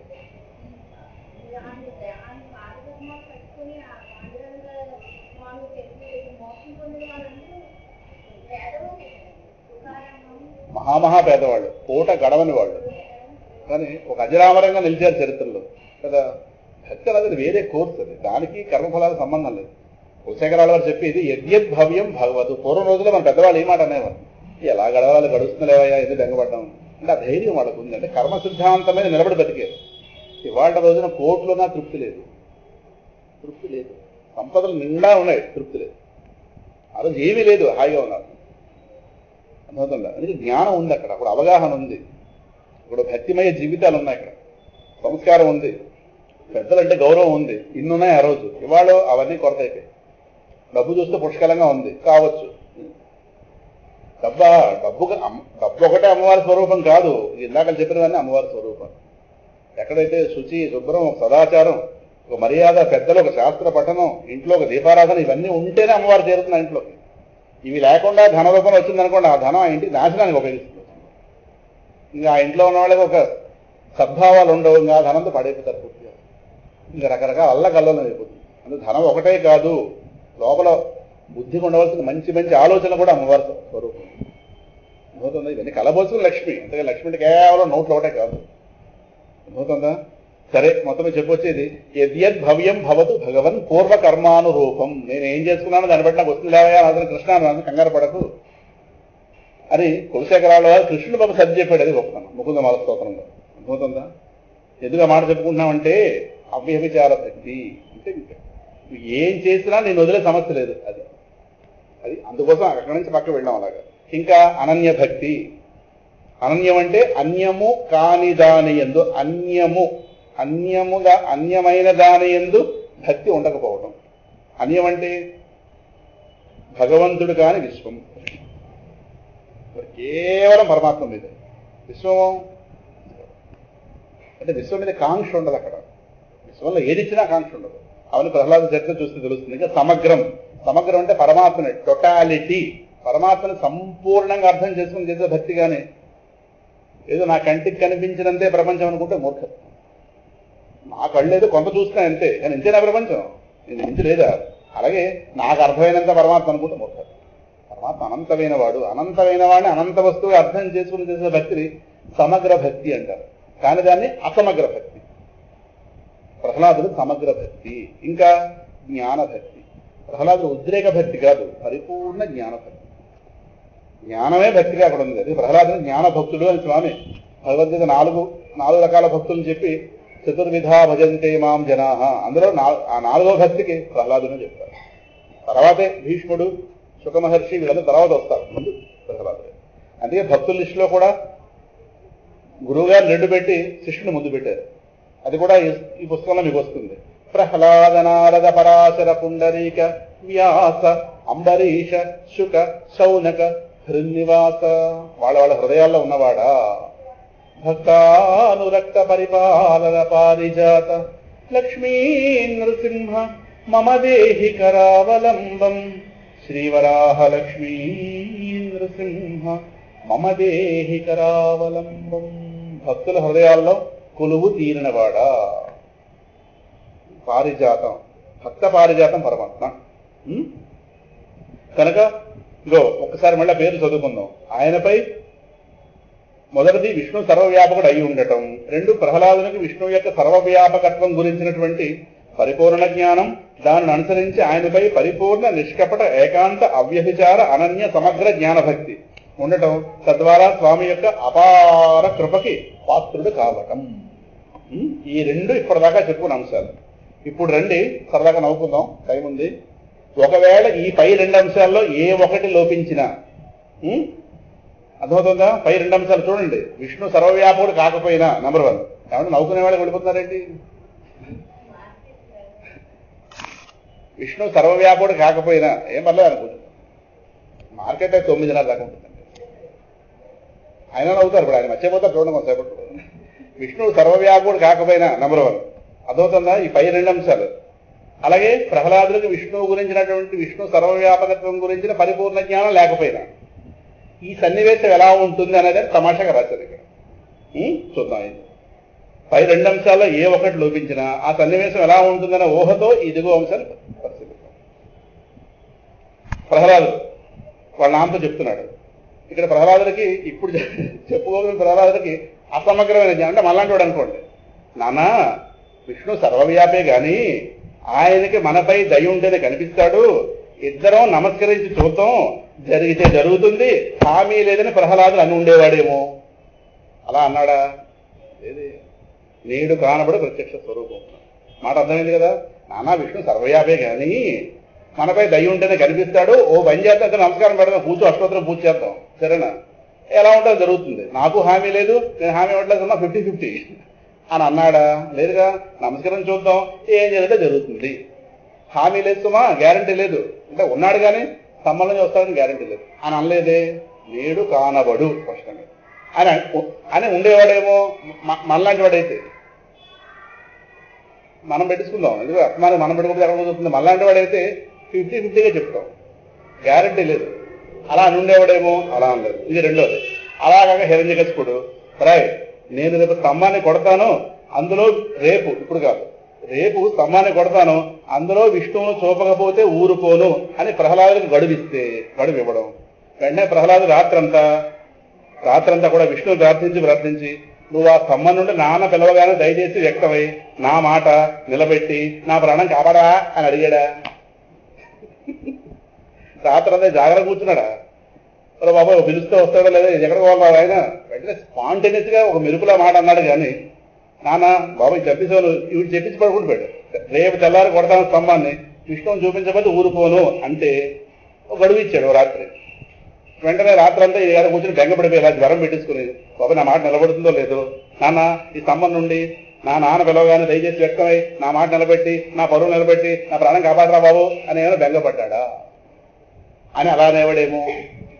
అలా అనలే. ఇంక మూడోది, అలా కాక ప్రహ్లాదుడు, నేను కంగారులో విష్ణు సర్వవ్యాపకుడు అనేశాను కానీ కాదు, ఏదో మాటలో ఆ వేగంలో అనేశాను, అయ్యి బాబే కాదు, అనవసరంగా అన్నాను, ఇప్పుడు వాడు ఎక్కడున్నాడో అని చెప్పి ఆయన అతి కష్టం మీద వెతికి కనుక్కుని మనల్ని ఎక్కడో వెతికి మార్కెట్లో పట్టుకున్నట్టుగా కంగారులో విష్ణు సర్వవ్యాపకుడు అనేశాను, వాడు కాదు, ఈయన చూస్తే మాటనే నిలబడిపోయాడు అని చెప్పి మొత్తం టైం ఇచ్చాడు, తెల్లారిలో వీడు పట్టుకుని అతి కష్టమైన ఎక్కడ పోతున్నారా బాబు, అందరా బాబు నీకు సర్వవ్యాపకుడు అని చెప్పాను, నువ్వు అటు వెళ్ళిపోతున్నావు, నువ్వు ఎలాగైనా నీకు ఎంత కష్టమైనా ఆ స్తంభంలో దూరుండి నాన్న పిలవగానే బయటకు వచ్చి రక్షించవా, నా పరువు నిలబడ్డా అని అడిగేవాడేమో. ఇప్పుడు ఆ స్తంభంలో నా పట్టదరా బాబు, గాలాడదరా, ఉండరా బాబు, ఏదో రోజు ఉంది, ఆ మాట నిలబడరా, నా కంగారు అనేసాను, నువ్వు చూస్తే ఆ పూట తిరుగుతావేంటి, నువ్వు సర్వవ్యాపకుడు కాదు కానీ అనేసాను నేను, ఏమనుకోకు, ఆ స్తంభంలో దూరు ఎలాగోలాగా, రాత్రి అంతా ఉండు, ఆయన స్తంభాన్ని కొడతానని చెప్పాడు, దాన్నే కొడతాడు, కొట్టాడు బయటకు వచ్చి నా మాట నిలబడు అని ఉండేవాడేమో అని అనలేదే కదా. అంటే దీని అన్నిటి బట్టి ఆయన గారు ఎంత సర్వవ్యాపో ఈయన అంత పరిపూర్ణ జ్ఞానభక్తుడు నడుస్తాడు. ఈ రెండింటిలో ఏ లోపం వచ్చినా ఈ తిక్క వ్యవహారం వస్తుంది. ఇంక నాలుగో చూడండి. వెంటనే తర్వాత స్వామి, నా అనుమతి తీసుకోకుండా విశ్వాత్ముడైన నేను ప్రత్యక్షం అవుతానని నీవంతటూ నిర్ణయం చేస్తావా అని ప్రహ్లాదుల మీద విసుక్కున్నట్లు ఎక్కడ కనిపించిందా? నేను సర్వవ్యాపినే కరెక్టే, నేను చెప్పిగా వచ్చేస్తానా, నీ ఇష్టం ఏంటి, నా మీద నీ అజమాయిషి ఏమిటి అని ఈయన గారు విసుక్కున్నట్టు ఎక్కడైనా ఉందా? లేదే కదా. ఇంకా స్వామి ప్రహ్లాదుడితో, ఇవాళ నువ్వు పిలవగానే ప్రత్యక్షం అవడం చేస్తే రేపు భవిష్యత్తులో నీలాగా అనేక మంది పిలుస్తుంటారు, శివానందాశ్రమం రమ్మంటారు, ఎక్కడ బయటకు వచ్చేది, నాకు ఇంకా పనులు ఉండవా ఏంటి అని అనడం జరిగేదేమో. సరే వస్తాను వాళ్ళ ఒక రోజు, ఇది చూసి ఇంకేందరూ భాగవతం చదివి వాళ్ళ వల్ల స్తంభాలు కొట్టేశారు అనుకో, ఇళ్ళు ఏమవుతాయి, అసలే అపార్ట్మెంట్లు, ఓ స్తంభం పడిపోతే మేము అందుకు ఎందుకు వచ్చేస్తారు, వాళ్ళందరికీ ఆ ఉద్రేకాలు వస్తే నీ ఒక్కడి కోసం బయటకు వస్తే నాకే పనులు ఉండవా ఇంకేమీ, ఇవాళ ఒకరోజు పనులు మానుకుని వస్తాను, భవిష్యత్తులో ఎవడైనా ఎలా ప్రతి వాళ్ళు పిలుస్తుంటే పేరెంటాన్ని పెంచినట్టు స్తంభాలు కొట్టేస్తున్నారు అనుకో, ఏమవుతాయి అంటే వాళ్ళకి ఏమర్థమైంది, స్తంభంలో ఉంటాడు ఈయన అర్థమైంది. స్తంభాలు వాళ్ళ పగలగొట్టు కోరు, పక్క వాళ్ళ పగలకూడదు. కనుక ఇది ఒక పెద్ద ప్రమాదకరమైన పరిస్థితి దారి తీస్తుంది అని అనడం జరిగేదేమో. అలా ఉంది. ఇంకా అంటే స్వామి ఇలా ప్రహ్లాదుడు విసుక్కున్నట్లుగానే ప్రహ్లాదుడు కంగారు ప్రవర్తనకి అలజడికి గురైనట్లు ఏదో అనేసాను బాబోయ్ ఏటిపిడి గోల్ నాకు నా ప్రాణంగా వచ్చిందని ఎక్కడైనా అలజడికి కంగారుకి ఏమైనా గురైనట్లు ఎక్కడైనా భాగవతంలో చెప్పబడిందా? అవన్నీ మన చేష్టలు రచన. అది మనం కూడా వ్యవహారంలో అంటుంటాం కదా, ఆయన అల్లండి 10,000 ఇస్తాడు, నా పేరు చెప్పండి అని. వాడేమంటాడు, నువ్వు వాడి పేరు చెప్పకపోతే 20,000 ఇద్దరు, వాడి పేరు చెప్పేవే నీకు 10 పేజీలు కూడా ఇవ్వనంట. ఇది మన రికమెండేషన్. మనం ఏమన్నా నా పేరు చెప్పండి, మన పేరు చెప్పంటే అసలు పోయింది. ఇలా ఉంటాయి మన చేస్తలేదు. ఇంకా అలాగే స్వామి ఏమంటాడు చూడండి, ప్రహ్లాద నువ్వు కోరినట్లు నా ప్రత్యక్షం అవ్వాలని ఉంది కానీ నేను సర్వగతుణ్ణి కాని కారణం చేత హిరణ్యకశిపుడు దేని నుంచి వ్యక్తం అవ్వమంటాడో ఏమో, అందులో ఆ సమయానికి ఉండగలను లేదు అని అన్నట్టుగా ఉండేదిగా అని అనలేదే. మాట అర్థమైందా? నువ్వు కోరినట్టుగా నాకు ప్రత్యక్షం అవ్వాలనే ఉంది, కరెక్టే, కానీ నేను సర్వగతుడిని కాదు. వాడు చూస్తే ఏమో దేని నుంచి పిలుస్తాడు, ఇప్పుడు స్తంభం అన్నట్టు తర్వాత మారిస్తే, నువ్వు అన్నావు రాత్రి అంతా స్తంభంలో కూర్చున్నావు అనుకో, వాడు వస్తువు మార్చేస్తే నేను సర్వగతుడిని కాదే, నువ్వు చూస్తే కంగారు పడి చెప్పేసావు. నాకు అలా అవ్వాలి ఉంది కానీ అవ్వలేదా బాబు, ఎక్కడ కావాలి ఏమో, వాడు ఎందులో పిలుస్తాడో ఆ సమయాన్ని అందులో ఉండగలను లేదు అని స్వామి అన్నట్లుగా ఉండేదిగా. అంటే దాని అర్థం వాడు సర్వవ్యాపి. ఇంకా నాయనా ప్రహ్లాద నేను సర్వగతుని కాకపోయినా అలా అనిపించుకోవాలి ఉందిరా నాకు ప్రహ్లాద. కనుక ఓ పని చేయి, నేను చెప్పిన వాటి మీదనే కొట్టమని మీ నాన్నకు చెప్పు, ఎంత కష్టమైనా దానిలో దూరి ఎలవలో ఉంటానులే అని స్వామి ప్రహ్లాదుని కోరినట్టుగా ఏమైనా ఉందా? మనకి పేరు తెచ్చుకోవాలని ఉంటుందిగా, కనుక 4 దాన ధర్మాలు చేస్తాం. అంటే దాన ధర్మాల్లో ఈయన ప్రసిద్ధి అంటే విశాఖపట్నంలో పేరు పొందడానికి 4 5 లోపల బెంగ ఉంటుంది, వీడు మళ్ళీ ఇస్తాడో లేదో తిరిగి ఎక్కడ పోవాలి ఏదో ఉన్నదంతా పోతుంది. ఇంట్లో వాళ్ళు ఏమంటారో ఏమిటో లోపల భయం ఉంటుంది. నాకు సర్వవ్యాపిని అనిపించుకోవాలని ఉంది కానీ సర్వవ్యాపిని కాదు అనిపించుకోవాలని ఉంది. ఓ పని చేయి, మీ నాన్న నువ్వు వీటి మీదే కొట్టు అని మళ్ళీ నేను సర్వవ్యాపిని కాదని విషయం బయట పెట్టకు, ఇలా చెప్పు, నాన్న తమ్ము మీద కొట్టు, నాన్న దాని మీద కొట్టు అంటే వాడి దృష్టి దాని మీద పెట్టు. ఎలవలా కష్టపడి దానిలో లోపల దూరుతాను, ఏదో ఒక యాతన పెట్టి బయటకు వస్తాను, వాడు కొట్టాడు అనుకో, ఓ సంబంధం చదవగానే సర్వవ్యాపిని పేరు నాకు వస్తుంది. ఏదైనా సర్వవ్యాపి కాపోయినప్పటికీ నాకు సర్వవ్యాపిని బిరుదు పొందాలందిరా ప్రహ్లాద అని స్వామి అన్నట్టు ఏమనుందా? ఏది ఆయన సర్వవ్యాపకత్వం కొత్తగా కొని తెచ్చుకోకర్లేదు, ఇది ఆల్రెడీ సర్వవ్యాపి అని ఉండేదేమో. ఏది స్వామి సర్వవ్యాపి కాకపోతే సంగతి చెప్తున్నాను సుమా, అది ఇవన్నీ ఊహల మాట, ఇవన్నీ అజంప్షన్. సరదాగా ఉంటుందని రాశాను అలా. ఈ శీర్షిక చాలా మంది నచ్చింది. అంటే ఆయన సర్వవ్యాపకత్వాన్ని దృఢం చేయాలి, ఈయన గారి పూర్ణ విష్ణు జ్ఞానాన్ని దృఢం చేయాలి. ఈ రెండింటి మీద మన కరెక్ట్గా మన బుద్ధి నిలబడాలంటే అవి లేకపోతే ఎలా ఉంటుందో అన్నది ఊహించాలి. అంటే రివర్స్లో రావాలి, రివర్స్లో వస్తే అర్థం అవుతుంది. ఇటు నుంచి ఎంత చెప్పినా అర్థం కాబట్టి అట్టించి రావాలి. సపోజ్ ఈ విధంగా కనుక భాగవతంలో ఉంటే ప్రహ్లాదుడు పూర్ణ జ్ఞాన భక్తుడు కాదు, విష్ణు సర్వవ్యాపి కాదని చెప్పేసి ఈ గొడవ అక్కడ లేదు. అందుకోసం చెప్తున్నాను. ఎలాగోలా కష్టమైన వాటిలో దూరుంటాను ఏదోలాగా వాటి మీద కొట్టపంచమా, అనవసరంగా వస్తువు మార్చొద్దు అని ఉండేవాడేమో కాదు. ఇంకా తర్వాత అంతటా ప్రహ్లాదుడు తండ్రితో, నాన్న ఆ మాట బట్టి దయచేసి నేను చెప్పిన వాటి మీద కొట్టు సుమా, చెప్పని వాటి మీద కొట్టద్దు అని అనేవాడేమో.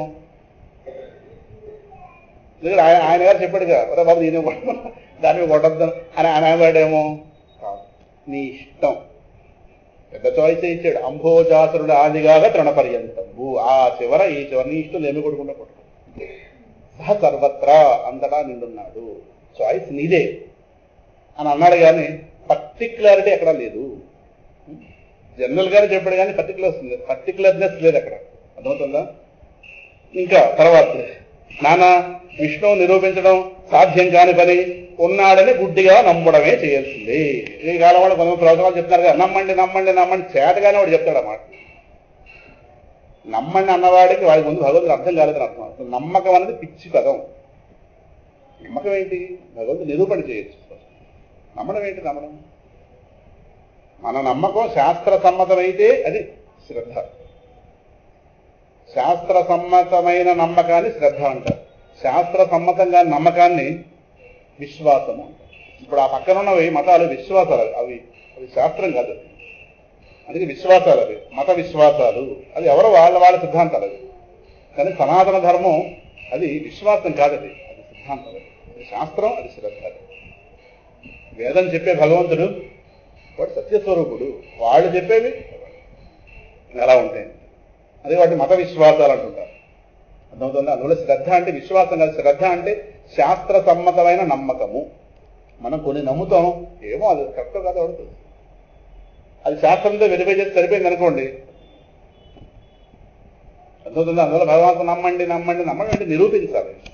నమ్మడం ఏంటి, ప్రహ్లాదుడు ఎంత ప్రత్యక్షంగా నిరూపిస్తుంటే నిరూపణ చేస్తే బుద్ధికి పడుతుంది. నమ్మడాలి, అందుకని నమ్ముతాం. నమ్మకం ఏనాడని ఓమోపచ్చు. అవుతుందా నాన్న, విష్ణువు నిరూపించడం సాధ్యం కాని పని, ఉన్నాడని గుడ్డిగా నమ్మడమే చేయవలసింది అని ప్రహ్లాదు తండ్రితో అనేవాడేమో, ఒకవేళ వాడు పూర్ణ విష్ణు జ్ఞాన భక్తులు కాకపోతే. కానీ నిరూపించడం లేదా, సత్యం విధాతం, చూసుకోవాలి ఇష్టం. నాకు అనిపిస్తున్నాడుగా, నీ ఇష్టం, నాకు అనిపిస్తున్నాడు, నీకు కనిపిస్తాడు, రెండు స్పష్టంగా చెప్పాడు. అంటే అనుభూతి ప్రహ్లాదు. అనుభూతి విచిత్రం, తనకే పరిమితం చేసుకోవడం కాదు, పక్కవాడికి నిరూపణ కూడా చేయగలిగాడు. కొంతమందికి వాళ్ళ జ్ఞానం ఉంటుంది, పక్క వాళ్ళకి చెప్పే విషయంలో ఫెయిల్ అయిపోతారు, చెప్పలేదు. అందరికీ జ్ఞానం చెప్పడం రాదు, కానీ వాళ్ళకి అలా జ్ఞానం లేదన్నా కదా, వాళ్ళు తెలుసు, కానీ పక్క వాళ్ళకి ఎక్స్ప్లెయిన్ చేయడంలో తేడా వస్తుంది. రెండూ పరిపూర్ణంగా ఉన్నవాడు ఎవరంటే భగవాన్ శంకరుడు. ఒంటి నిండా ఆత్మజ్ఞానం, పక్కవాడికి చెప్పడంలో అద్భుతం. శంకర ఇది శంకర, తర్వాత ఎవరైనా శంకర రమణ, వీళ్ళు లోకాన్ని ఉద్ధరించడం కోసం వచ్చిన గురుస్వరూపాలు. అంతే. జ్ఞానం ఉండి బోధించే శక్తి లేకపోయినా, బోధించే శక్తి ఉండి జ్ఞానం లేకపోయినా లోకమే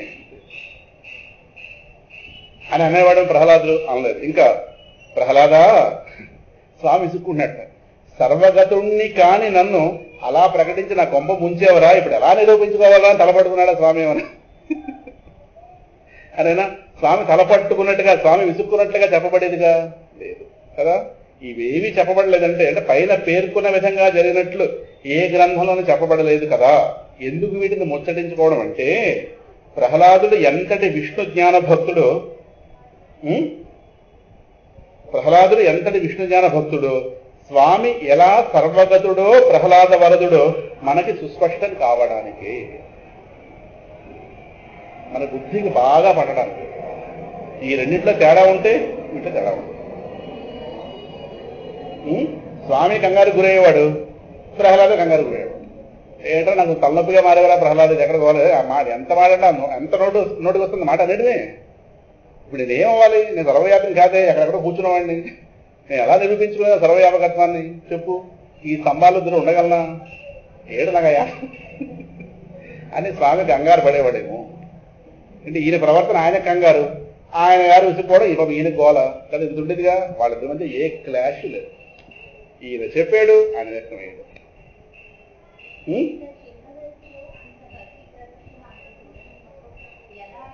ప్రహ్లాదుడు తల్లి గర్భంలో 10,000 సంవత్సరాలు ఉన్నాడు. 10,000 సంవత్సరాలకి 4 ఏళ్లు తక్కువ.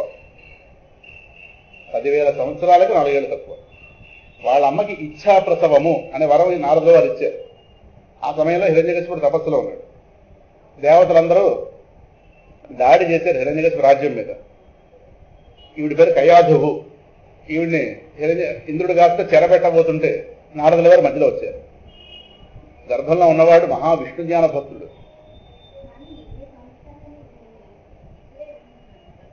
వేరే పురాణాల్లో ఉంది విషయం.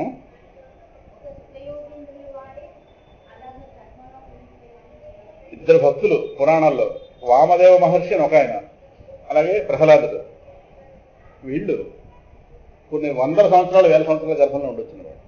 ఋషుల చేత వాళ్ళకి కాస్త ఆ వరం ఇవ్వబడింది. సుఖ మహర్షి కూడా, సుఖ మహర్షి ఆయన తన తేజస్తో పుట్టడానికి భయపడ్డాడు. ఆయన పుడితే మనందరం ఉంటామని భయం చిన్నవారు. బాబు ఎవరు ఎదురవుతారో ఏమిటో, దిక్కుమాల ఏ వ్యక్తి పోతుందని చెప్పి భయపడ్డాడు పైకి రావడానికి. ఆయన బయటకు లాగడానికి భాగవతంలో శ్లోకం, రాసలీలలో ఒక శ్లోకం కాస్త చెప్పి వ్యాసుల వారు కింద దింపారు. నాన్న రారా, పైకి వస్తే నీ భాగవతం బోధిస్తాను, నీ ద్వారా భాగవత ప్రచారం జరుగుతుంది, నువ్వు ఏదైతే లోపల అనుభవిస్తున్నావో ఆనందాన్ని, ఆ ఆనందం ఇక్కడ భాగవత గ్రంథ రూపంలో ఉంది, రా నీకు చెప్తానని కానీ అప్పుడు పుట్టాడు. అంటే వాళ్ళకి జన్మను ఆపుకోగలిగే శక్తి కూడా వాళ్ళకు ఉంది. ఋషులంటే వాళ్ళు వైభవాలు చెప్పేది. ప్రహ్లాదుడు 4 సంవత్సరాలు, అంటే అందుకే హిరణ్యకశిపుడు తపస్సు నుంచి రాబోయే వాళ్ళకి పిల్లవాడికి 4 ఏళ్ళు 5 ఏళ్ళు మధ్యలో ఉన్నవాడు. ఈ ఇన్నేళ్లు నారదుల వారి యొక్క పర్యవేక్షణలో గర్భంలో ఉండగానే జ్ఞానం ఉంటుంది. ఆవిడంది భర్త ఊర్లో లేనప్పుడు తపస్సులో ఉన్నాడు. ఇప్పుడు పిల్లవాడి కంటే వీడి యోగక్షేమాలు ఎవరు చూస్తాడని. అయితే నీకు ఇచ్ఛాప్రసవం వరం ఇస్తున్నాను, నీకు ఎప్పుడు కావాలంటే అప్పుడు తను. భాగవతంలో ఇంకొక ఆవిడ కూడా ఉంది, దితి. ఈవిడ కూడా గర్భాన్ని నిరోధించుకుంది. ఎందుకంటే పిల్లవాళ్ళు పుడితే విష్ణువు చేత వధింపబడతారు. హిరణ్యాక్షుడు, హిరణ్యకశిపుడు. వాళ్ళు పుట్టారా చావడం తప్పదు. ఎలాగో చస్తారన్న వాళ్ళని పుట్టించడం ఎందుకు అని గర్భాన్ని నిరోధించుకుంది. ఆవిడ కనలేదు ఎప్పటికీ పిల్లలు. అలా చేయడం వల్ల లోకంలో కొన్ని అపశకునాలు వచ్చాయి. వెంటనే బ్రహ్మగారు వచ్చి వారించారు, అలాగే ఈనాడు గర్భాన్ని నిలబెట్టుకోకూడదు, అయినా నీకో వరం ఇస్తాను. వాళ్ళు ఎలాగో చనిపోవడం కదా, వాళ్ళు విష్ణు చేతిలో చనిపోతారు. ఆయన చేతిలో పోవడం కంటే భాగ్యం ఏముంది. వాళ్ళు కాస్త లోకంలో కీర్తి ప్రతిష్టలు పొందుతారని వరం ఇస్తే అప్పుడు ఆవిడ కాస్త గర్భప్రసవానికి సిద్ధమైంది. అంటే ఆ రోజుల్లో అలాంటి మహాత్ములు ఉండేవాళ్ళు, అలాంటి తపస్సులు ఉండేవాళ్ళు. ఎందుకంటే వాళ్ళకి ఆ పాతివృత్య మహిమ అలా ఉండేది. ఆ కాలంలో ఆ పవిత్రతలు అలా నడిచేవి.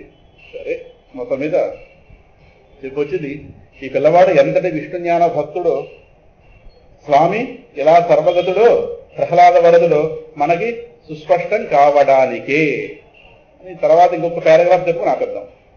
హిరణ్యకశిపుడు ప్రహ్లాదుని పెడుతున్న అవస్థలు చూడలేక రక్షించమని ప్రహ్లాదుడు పిలుస్తాడేమో అంటే ఆయన పిలవక, సతమతమైపోతున్నటువంటి స్వామి ప్రహ్లాదుని నోరు ఉపయోగించుకుని నేడు కానబడు ప్రత్యక్ష స్వరూపంబునన్ అని పలికించి, అంటే వాడి నోటంటే వీడే పలికించి, తద్వారా తన రాకకు తానే మార్గం సుగమం చేసుకుని వచ్చి హిరణ్యకశిప వధ చేసి ప్రహ్లాదునికి బాధలు తొలగించేడు. ఈ మాట కుదరదు రాశారు. ప్రహ్లాదునికి బాధలు అన్నది మన దృష్టి కోణంలో చెప్పిన మాటే కానీ ప్రహ్లాదుడు ఏనాడు ఒకంత కూడా భయము, వ్యాకులత, అలజడులకు గురి కాలేదు. ఇదంతా కూడా మనం మాట్లాడుకున్న మాటలు. మనకు ఏది కనిపిస్తుందో మాట్లాడుకుంటున్నాం కానీ ప్రహ్లాదుడికి బాధ, ప్రహ్లాదు దుఃఖం ఇవన్నీ అక్కడ అట్టించి ఉండదు. ఇట్టించి మనం చెప్పేవారు. మన చూపోటు ఉంటుంది కదా, దాన్ని బట్టి అందువల్ల ప్రహ్లాదుడికి అవస్థలు తొలగించాడు అని మనం అనుకున్నాం. ఎందుకంటే ప్రహ్లాదుడు తన రక్షణ కోసం స్వామిని పిలవడేమో కానీ తన తండ్రికి స్వామి దర్శనం చేయించడానికి మాత్రం స్వామిని పిలుస్తాడు. ఏమైనా భక్తులు అవుతాడేమో ఆశ. ఈ ఆశ మనం కూడా నిలబెట్టుకుందాం. వచ్చే వారం చూద్దాం. ఇంకా 3 పారాగ్రాఫ్లు వచ్చే వారం చూద్దాం. అంటే అక్కడ ఒక కీలకం ఉంది, వచ్చే వారం మాట్లాడదాం. ఇప్పుడు అది ఎత్తుకుంటే ఇందులో అయిపోతుంది. స్వస్తి ప్రజాభ్యః పరిపాలయంతాం న్యాయేన మార్గేణ మహీం మహీషాః గోబ్రాహ్మణేభ్యః శుభమస్తు నిత్యం. లోకాః సమస్తాః సుఖినో భవంతు.